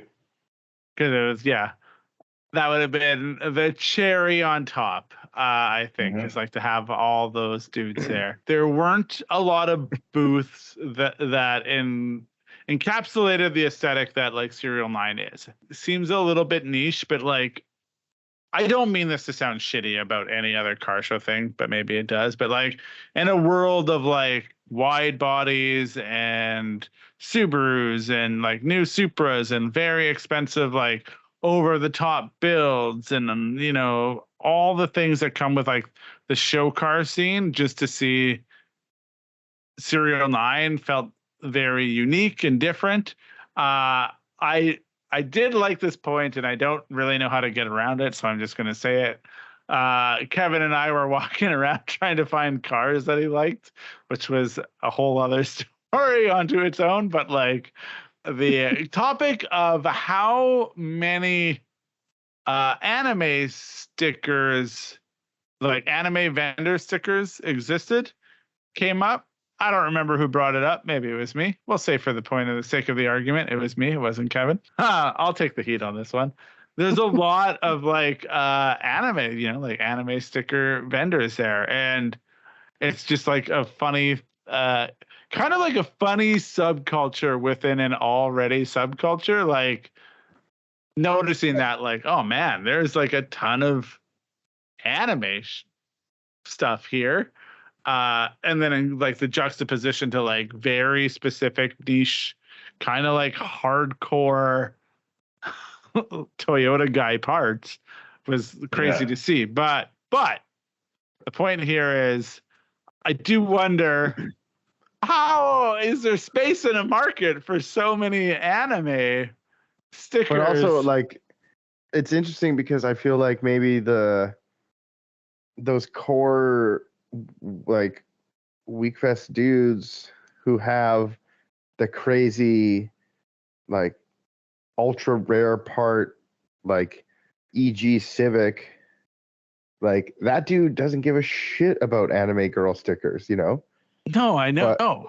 That's but fair. like that's like the show winner, like maybe the reason people are like some people are there, but yeah, it is interesting. It's like how many companies that quintessentially sell the same thing can coexist at the same place at one time.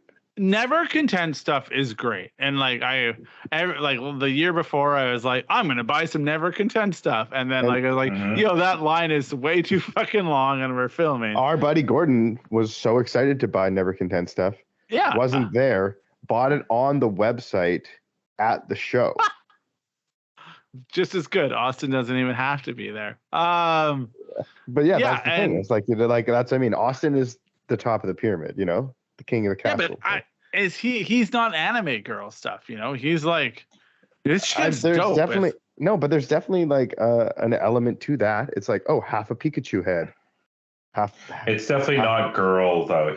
No, it's not hentai style. Yeah, there's a lot of that. But it's anime style. Yeah. The cat.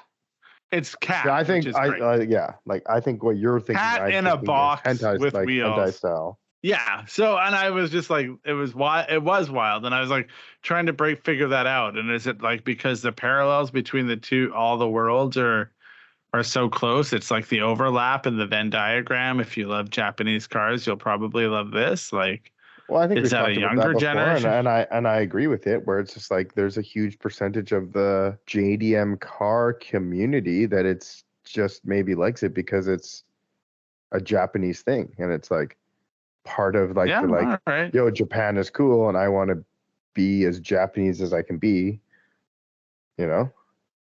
Right. There's a whole cosplay element to car culture a bit right now. Yes, which is funny. And you're not wrong. There is hang on. Do you feel any part of you is like buys into that? This is a really weird self-reflexive, you got to be really self-aware. Self-aware. Do you feel like, so I feel like I would have to say yes. I feel that like maybe. So what? What? Like, is there any part of me that is cosplaying? Like, I feel like maybe in the past, maybe that's how I got to where I am.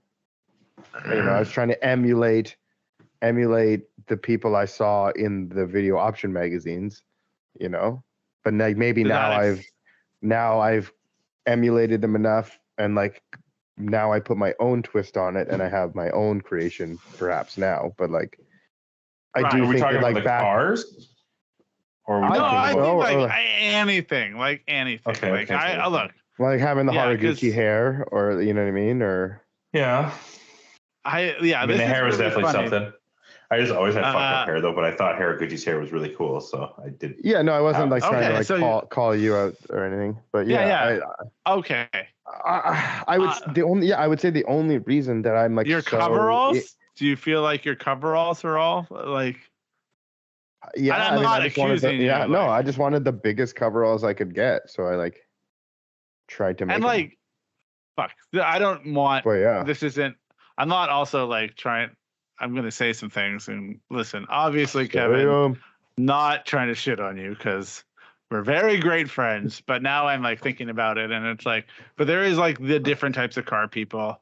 I do believe that most car people can be put into a category, and you love crazy pit viper glasses, and fluorescent-ish colors and wild patterns, and that is a type of car guy. But I don't know if you're glasses last event, remember? Yes, Gerard, I was gonna get to you. Not everything's about you. no, I'm just saying. Okay, go on. Yeah. I know what you're saying. Kevin has a look when he shows up at a place. And Gerard also has a look. Gerard is a thing, and then Gerard's is just more polished. Yeah, and that's fine. Mine's more polished. Kevin is fully. Shit. Now that I'm saying, you're definitely more put together. I'd made an entire look around being disheveled. But a lot of car guys have made an entire look around being disheveled. A lot of car guys have made an entire look around being dirty. Yeah. But some guys are definitely just dirty. Yeah. Kevin's not dirty. No, he's not. He loves baths. I've never met a person that loves baths as much as Kevin. So like, he's not dirty. I know that. But like, man, like you like loud patterns kind of sometimes are your vibe, I think, depending on what you're doing. Like that's a type of car guy. Usually they are drifters, though. Like it's like kind of like a white car dude thing, I guess. I don't know. Yeah. But that is that cosplay at this point. Yeah, this is cosplay. Oh, so I'm wondering. yeah. I'm wondering, like, are you cosplaying a look? And yeah, it's I'm funny cosplaying Macho Man, Randy Savage. Randy Savage. Oh yeah. Exactly. Like Snap to Slim Jim. The top. Yeah, exactly. Ooh. Okay. But it's funny because like driving with Cedric, I love to compartmentalize things. I'm sure people like understand that about me by now, but like love to put things in categories. So part of the joy of driving with Cedric was just watching him try to like put me into categories that like didn't make sense. He's like, you could be, you know, like he like looks at me and I'm wearing my like Vans cardigan and whatever, and he's like, you could be, I feel like you could be like a hot rod like car guy, and I'm like, no, Cedric, the car that I'm driving is the type of car guy that I am. That is what I'm into. I'm not into the other thing, because if I was into that, I would own it. And he's like, you know, and then he's like, I feel like you'd like a Saab if you didn't like cars. And I was like, that's so wild. That's so wild.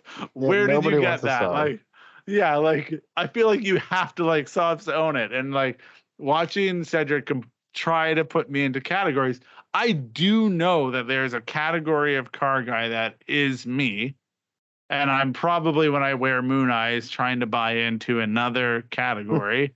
But like still, is that to some extent cosplay? Like you know, or like, what do you think? How do you define cosplay? Like, if you're shopping a look, is that cosplay, or is cosplay like? No, I don't think so.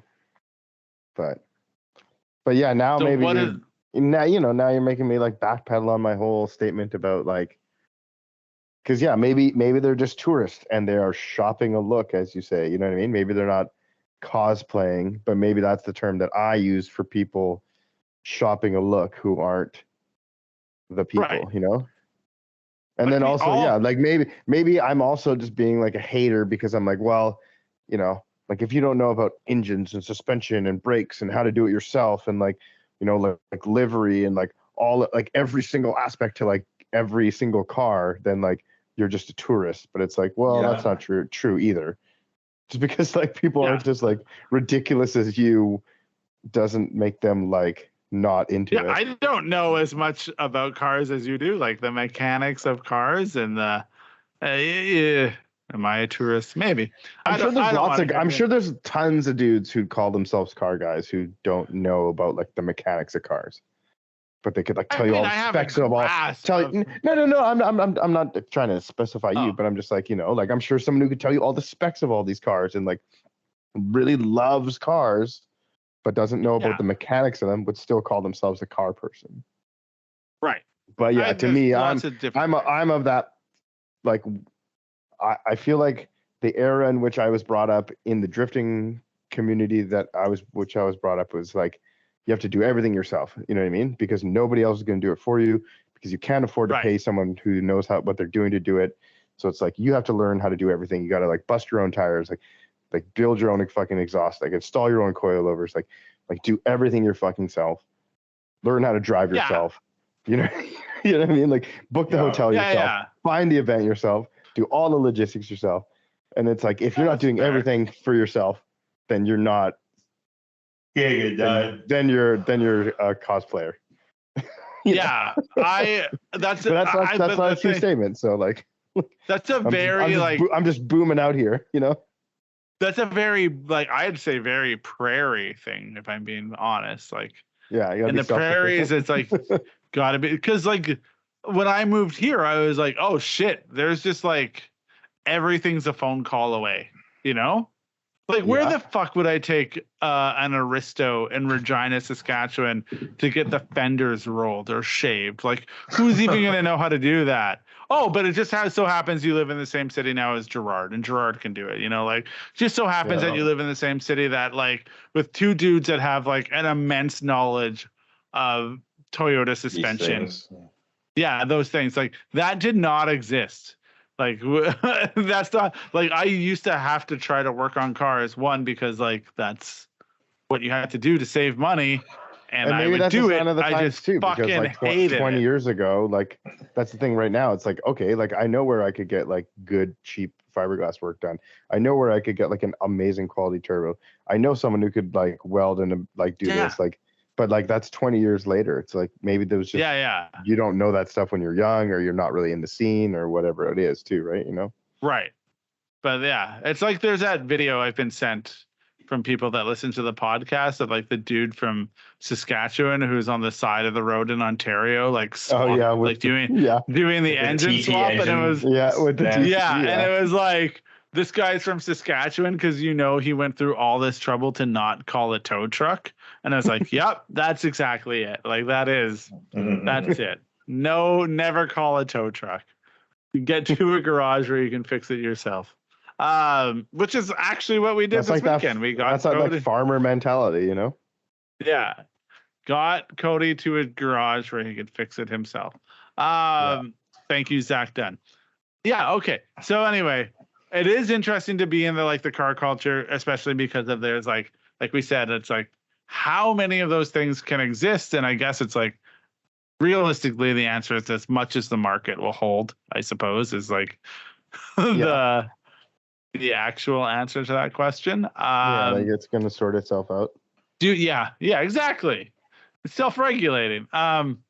Do you feel that you're more inclined to do more exhibiting / vendoring in the future now that you've done this event? Like, and you went very big, like, well, okay, I mean, so where would you do it? We would have high one at final. We're gonna do it at the Dodo Logic pop-up event. We're definitely gonna have a booth there. Yeah, could you imagine? Bring that back. No, let's not. Okay, so you would do it presumably at a checkpoint event. We're gonna have one at Driven Edmonton. I think Driven Edmonton already happened, and Driven Vancouver is this weekend, and you're not. It was at the same time. Are you coming with me, Ryan? Are we going to Driven? I don't have a thing. I could drop my car off. It's my niece's birthday, but I could drop my car off. I don't know if I'm going. I was just making jokes, but I know. But I remember telling you being like, you were like, I swear we were packing up the shit, and you're like, yeah, let's go to Driven. I was like, yo, man, I got something. I can't go. And you're like, well, yeah, whatever. But anyway, I don't have something, so I could go.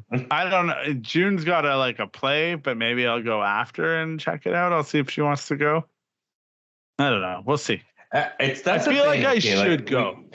We could probably talk a little bit about that because it's like, I'm gonna bring my car to, So wear your Tuner Bash shirt. Oh yeah, the one. Yeah. So I'm gonna bring my car to Driven in Vancouver. It's like kind of crazy and stuff, but it's like, do I even care what anybody at that show thinks of my car? I don't. I just don't really care about the same people in Seattle. It's not the same people. Well, he cares about different stage. It's a different stage. Except 60% of the cars there were from Vancouver. It seemed like. No, there's not a fucking chance. 60%, maybe fucking 15 to 20 at the 20, most. 30. Yeah. Okay, hang on though. Is there a bigger import car show left in the I don't want to say world because that sounds stupid, but like in the US that's as big as WEKFEST or as important as big WEKFEST? Or good? Like, what? I don't know. I don't think there's straight up big. Okay, let's go big. Speaking of which, I got an invite from Stance Wars. They're like, "Oh, we saw your cars, blah blah, at WEKFEST. You should come to Stance Wars." I'm like, "Okay, when's that?" July 8th. Fanciest car. Yeah. I'm not gonna go. Well, okay. So why wouldn't you go to Stance Wars? But you go to? Is it What's the difference? I've What been to makes Stance Wars once. WEKFEST? Okay, in my opinion, I don't know how accurate this is and whatever, but like WEKFEST to me seems very professional. It portrays an image of refinement and professionalism.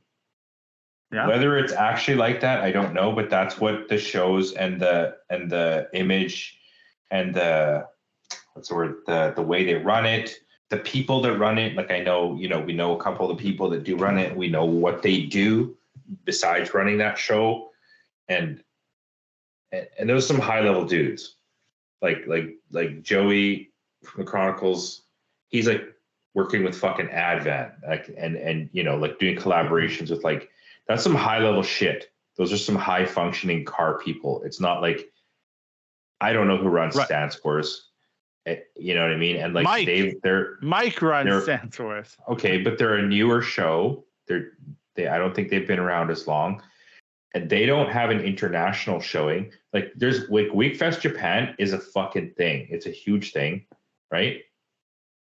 I don't think there's any WEKFEST in Europe currently, but there's all of the US ones, which I don't know how good they are, but I know WEKFEST Japan is a thing, and there's like there are other car shows in Japan, but the cars that show up at WEKFEST are pretty fucking nice in Japan. So that to me is like I want to be part of that circle. Whereas like Stance Wars, it reminds me of like America. Like even the logo and stuff, it's like it reminds me of like Dubstep FM or some shit. It's like it's kind of just like, I just want to see sick fucking cars. And don't the Stance Wars we were at, JJ in the like Ferrari that we helped him build won like best of show when he didn't make it down there because he had like a tire issue. So like they had already given them the award before he got there. He never made it there. Like he didn't even have to make it there for him to get the award. Like, and then also we had something to do with it. And it still rubs me the wrong way. Like, and then the other thing too is like Stance Wars. It's like you've based your entire premise on Stance, first of all. So then, but it's like, it's not the refined version of Stance. It's literally calling it fucking Stance, which is like kind of the most basic elementary word for Stance. You know what I mean? Like Fenderist in Japan is kind of like a crazy name for a Stance show. Fenderist, it's like almost like a beautiful way to say, like fuck up your car and make some nice fenders to fit these crazy wheels. It's like it's like elitist. Yo, dog, it's like elitist meets Fender. I'm a Fender elitist. Something like that. You know what I mean? But then you got like, Stance Wars, bro.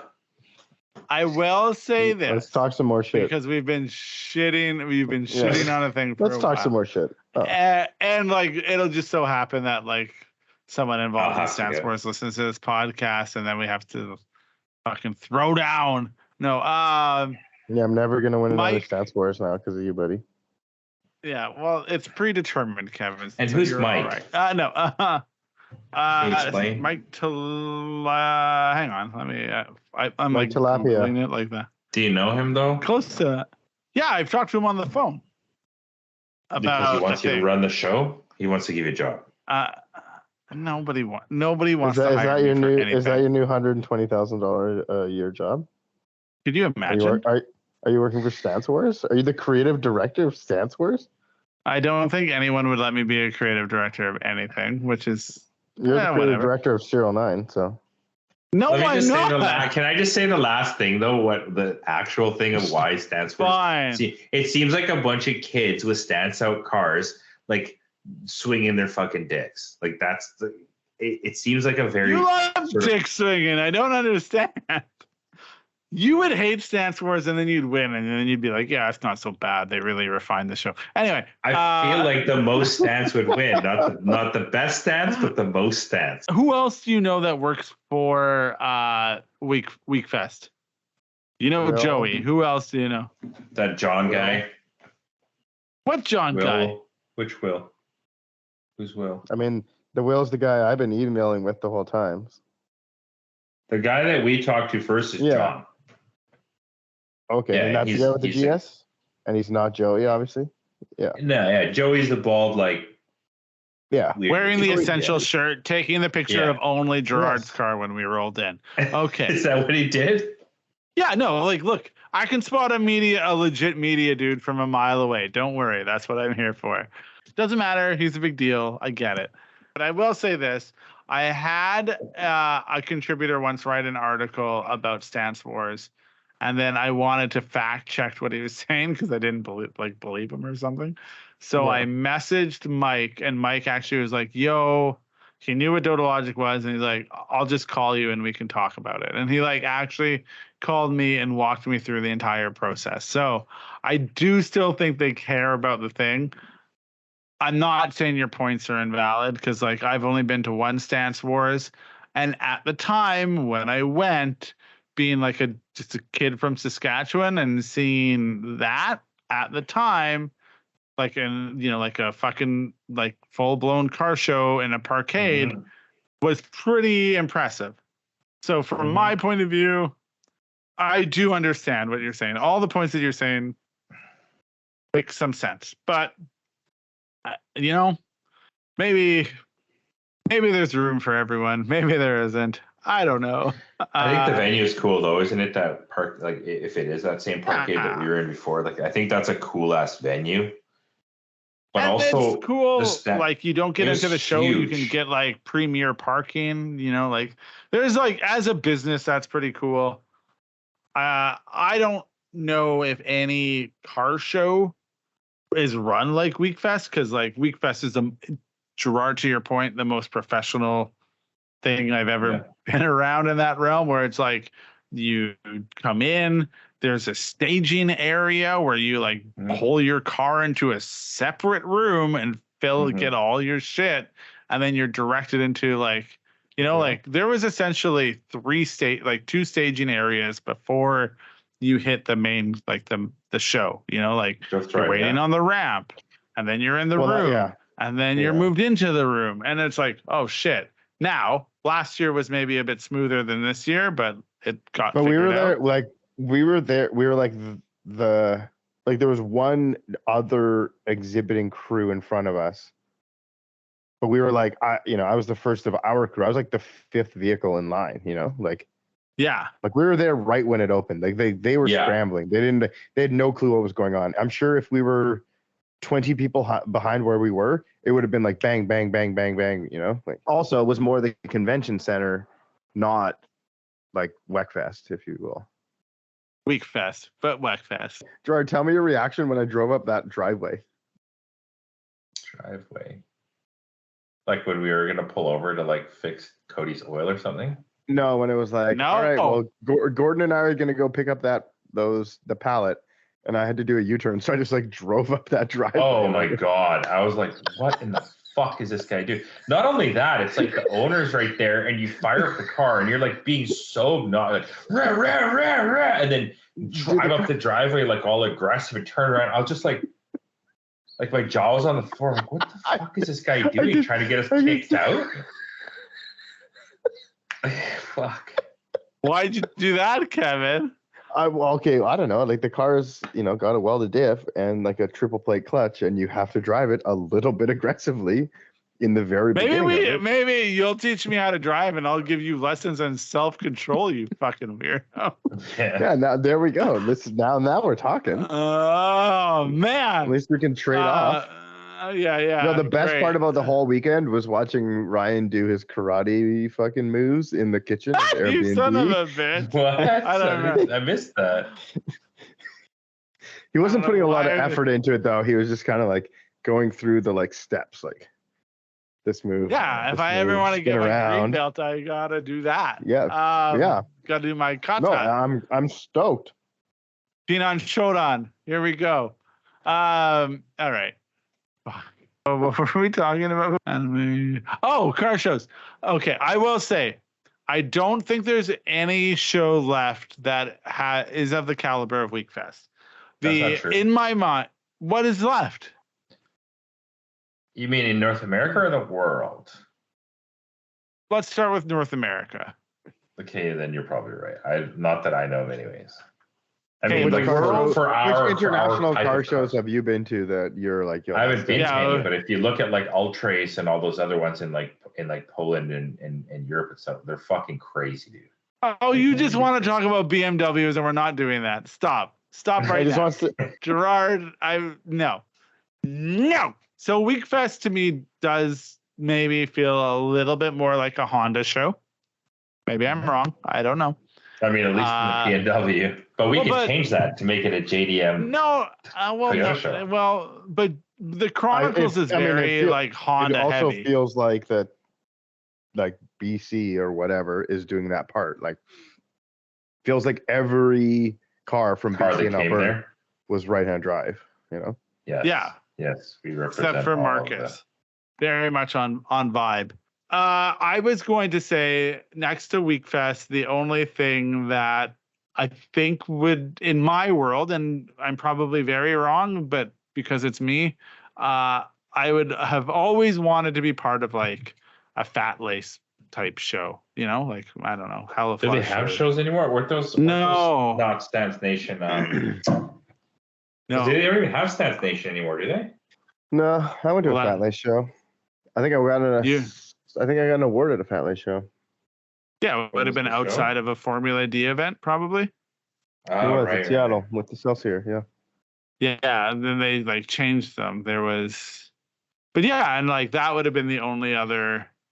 That would be like for me the best thing to go to, but yeah, they don't exist here anymore. Well, like, and Mark Arsenal doesn't even like really run Fat Lace anymore, so does it mean the same thing? When you put Gerard next to a car show guy, Gerard's not actually a car show guy. No. And I don't mean that offensively. I mean that as a very nice compliment. Because like Gerard will drive his car, and I mean, I thought that was offensive to other car show guys. yeah, it might be, but I don't know if they listen to us. They listen to the car show. They listen to the car show podcast. Like, what's the best way to trailer your car to it? No, How many rolls of tape do you need to cover a Mazda 3 front end? not to knock that other hypothetical podcast we just made up, because like maybe it would be really valuable to know like what the best detailing product is. But that said, I feel like Cody could just tell us and it would be fine. So I don't know. But We should have you detailing know, podcasts with Cody. yeah, that'd be great. Ryan could learn and not absorb so much information. Well, I just want to talk about like because I've shit talked the Blit a lot on the last bunch of podcasts, and I would like to talk about how I actually like it now and happy with it just for a brief moment. because it's all stancy for the next 2 weeks. You'll like it. Well, like that's the thing with that car, man. That car, it's not an attractive car.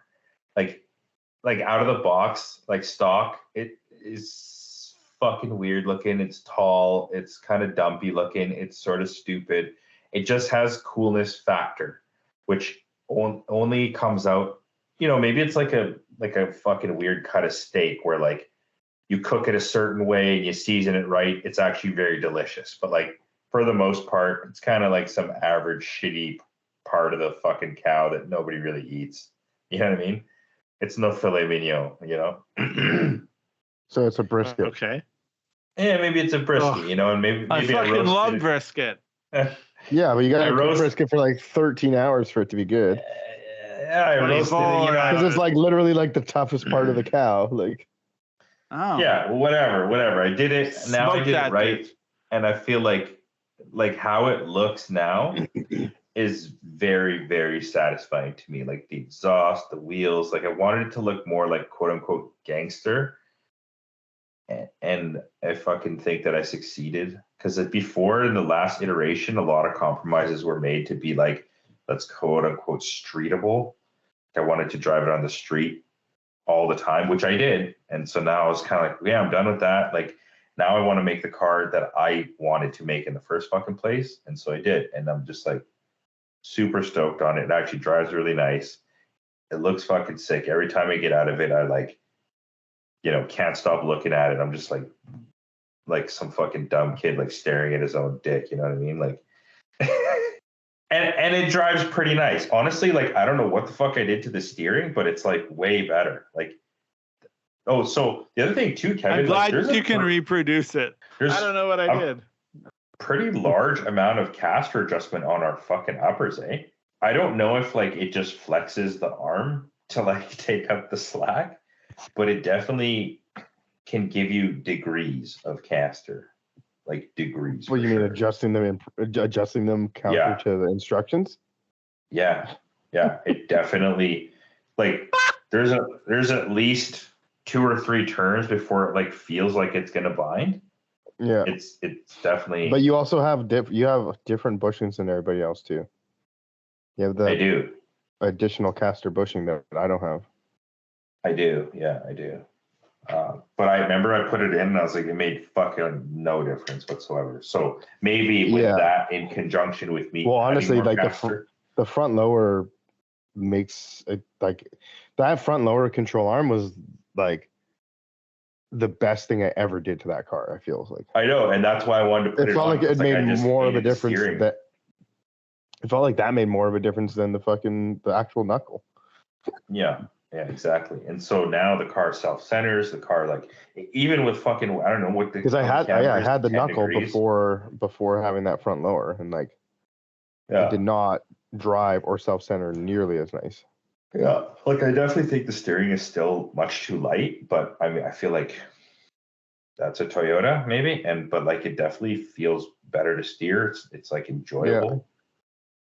The power band, there's definitely something weird about the new tune with the new manifold. I don't know if it just makes more torque and the wastegate's open all the time. So like it just, I don't know, but like I feel like there's either something that I can do to make it drive a bit more like how I like it, or it just needs a bigger fucking turbo.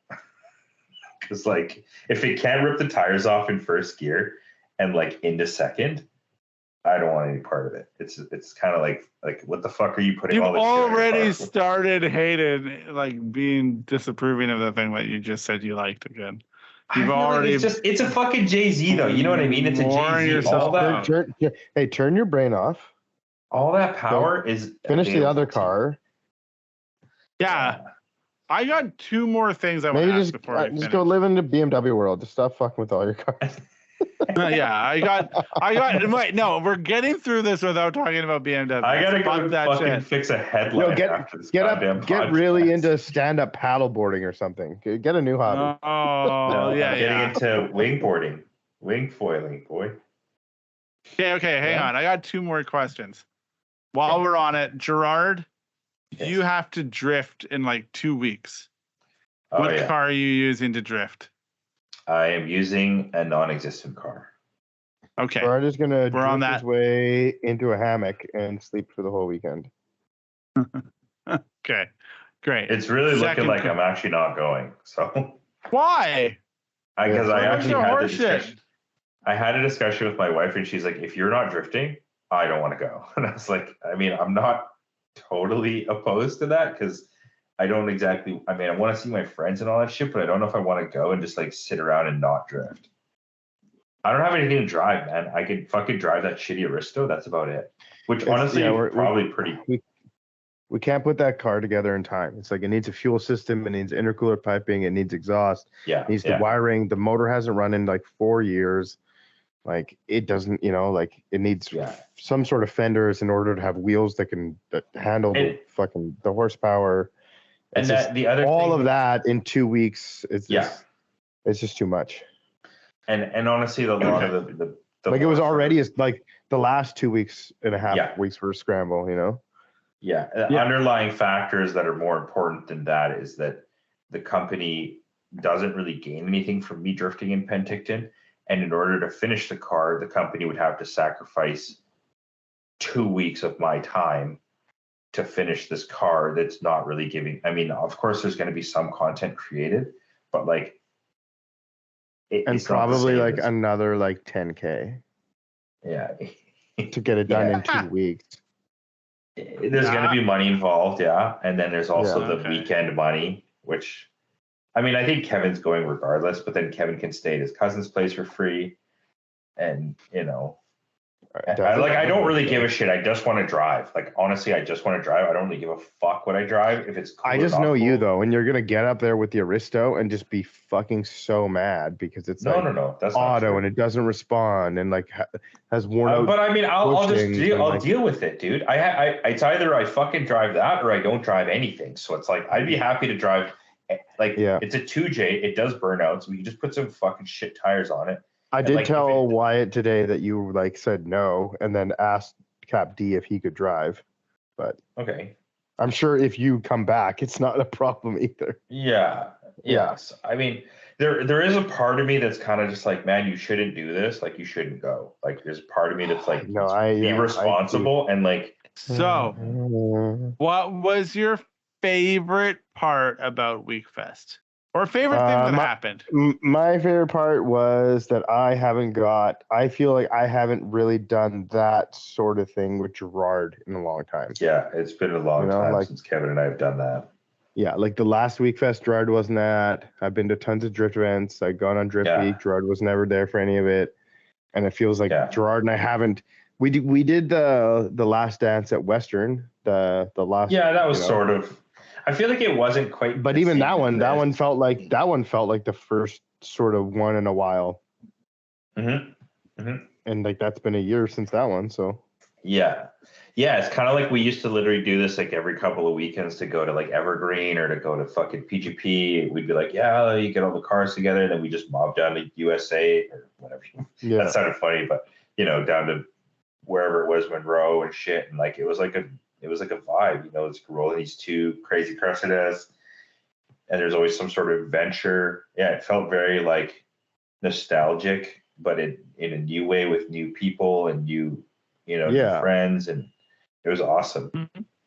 But my very favorite part was honestly like when we were at the docks and shit, and the cars were all lined up, and I looked at my Blit and I was like, man, I literally just built that thing, and I think it's like almost perfect. Like I just love looking at it. I think it looks so cool, and was very proud and happy about it or for it.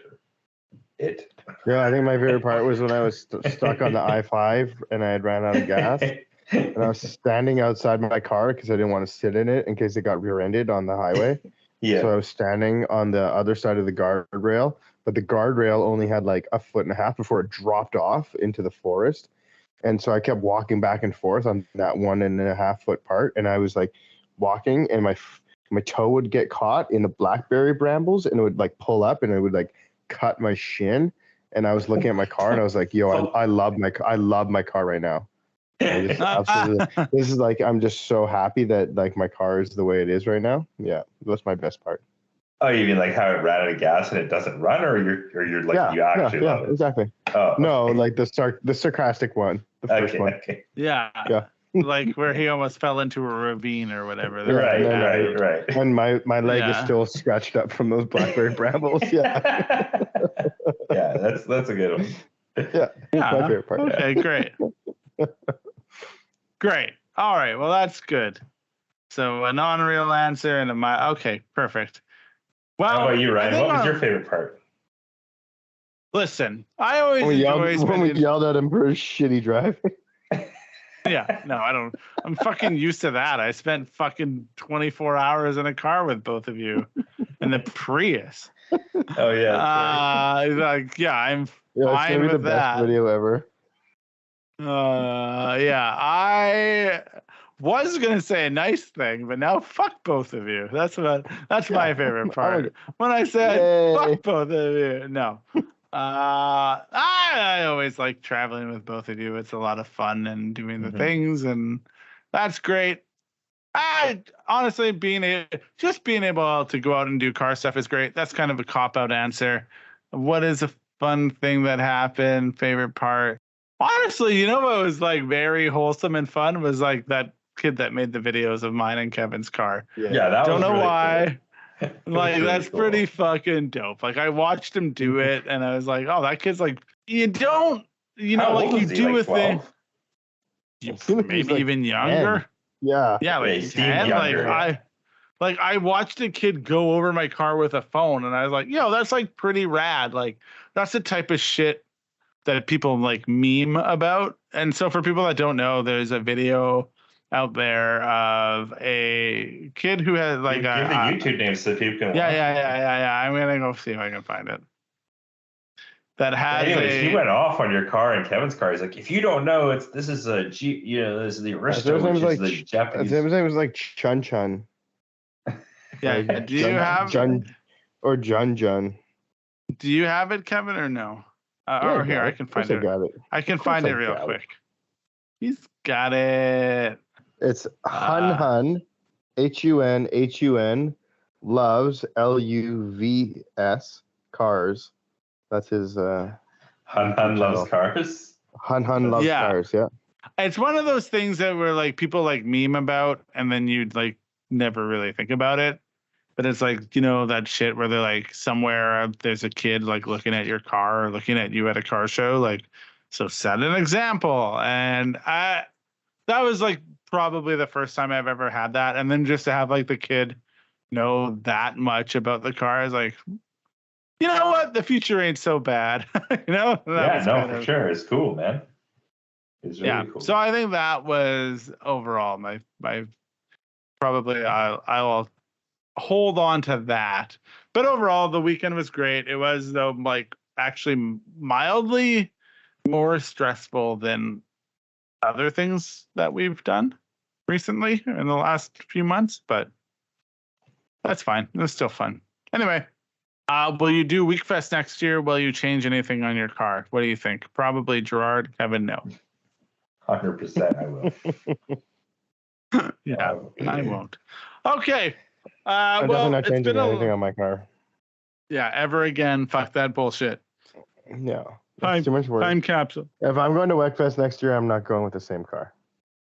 Yeah, I like that. Yeah. All right. Well, great. Well, we'll see what happens. Stay tuned for more. If I'm going to WEKFEST next year, there's no way I'm going with that blue Aristo. How dare you? Why not? I'm going with a new car. Oh, I see what you're saying. That's rude. I take back all the nice things I've ever said about you. Well, that'll take 2 seconds. I always say nice things. All right. Goodbye, everyone. Thanks, everyone. Really appreciate you guys. Yeah. I wanted to say, like, honestly, like being at the show, having the booth, it's like super sweet. You get to meet all these customers who have purchased your products. They have all these different cars, like they come from all these different places. Like, it's like, it is really cool to be out there and like talk to the customers, like face to face, and like really put a face to the name and meet them and see their cars in person. And like, it is awesome. Like, it would be super. Yeah. Can you imagine if we just had a car show that like every single customer could be at somehow? Like that would be so cool. We should have that at SerialNine. Yeah. But then it's not realistic. You know what I mean? How could every customer ever have their car at one car show? No. Yeah, but we should. We should have a. I agree. Yeah, that's a good idea. One thing I was gonna say is a lot of people came up and were like, "Hey, man, I listened to the podcast. This and that. I was really appreciative of that. I think it's super cool." Yeah, like to listen to an hour or two of us just kind of shoot the shit or talk about stuff, like that's pretty awesome, man. Anyone who came to talk with us, no matter if I was flustered or not or amped or whatever was going on with me, I always appreciate it. So please never hesitate to come and be like, hey, and talk to me about anything. It's my favorite. So yeah. Honestly, the thing that I was most stoked about is people would come up and talk to me, and then they'd go around and do whatever. Then they'd come back and talk to me. And like, I thought that was amazing. I was just like, oh, okay, like, this is awesome. Yeah. Like, you care enough to like come back again. Like, Gerard, did you have that, or are people just too scared to talk to you? No, people came talk. I feel like Gerard is more personable than I am. Like, well, I think that's true, but there's something about. I do think the barrier of entry of talking to Gerard is still a bit of a thing. Why? I'd be intimidated. Okay, realistically, if I listened to the podcast, I would probably feel the most comfortable to talk to me because I don't fucking know anything. I'm, whatever, pretty like whatever, and then it's what we said. And then I would go talk to Kevin, but like Gerard's got like fucking also crazy opinions on shit. And like, you better like, yeah, you gotta say the right shit on. Talk, you gotta come correct. You gotta come correct to talk to Gerard, and that's kind of the thing, It's like unless you know Gerard well enough, and even if that's not true, you set that up to be true. Yeah, because like actually, what was really funny for me now that I think of it?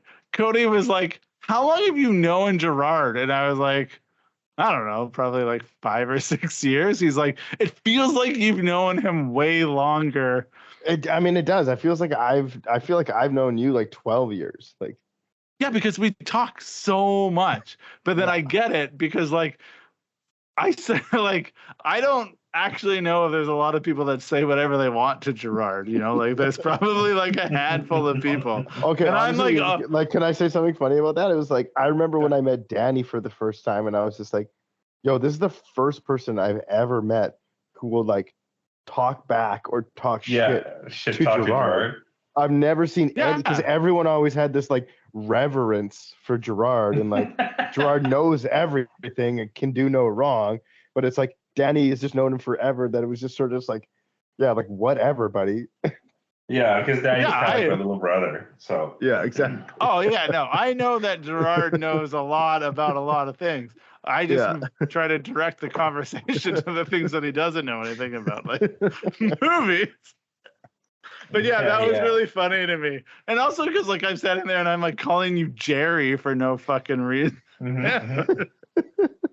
Okay, good. Well, I'm glad we're all friends. I'm glad we're on this journey called life together. We didn't plug any product or anything. Oh, so this comes out in 2 weeks. Okay, so we have a bunch of new merch. You should probably check out the site. We'll probably have some photos and stuff up. We have towels. We have new shirts. The new logos are pretty cool. It says Performance and Style Maker in Japanese. Like we call those the JDM logo tee. They come in pretty cool colors. We have an army green with red. Classic, probably black with white. And I think there's some other color where it's like blue with yellow, kind of like a spoon kind of look. We have towels and we got these funky ass sneakers. So those sneakers are pretty cool. Check those out. And kids shirts. We have some kid shirts. Woo! If y'all got kids, check out our site. All right. All right. And if you don't, I'll go check it out. Just go grab some off the street and buy them a shirt. Yeah. Or buy your girlfriend something that's kid sized. I thought you were gonna say like make kids would have been a thing too. I was gonna or kidnap. Your girlfriend's the size of an infant. Yeah. I said kids clothes, not infant clothes. All right. Well, we've hit that point where we say goodbye. Thanks to everyone who has listened. I appreciate it. We really appreciate you guys. Yeah. Thank you for supporting us. Thank you for buying shirts and flags and shift knobs at WEKFEST. We did a limited release shift knob, and that did super well. Yeah, they sold them. We sold 95% of them. Ooh. Yeah. What are you gonna do with the other ones? Those are going to the vault. Yeah. Okay.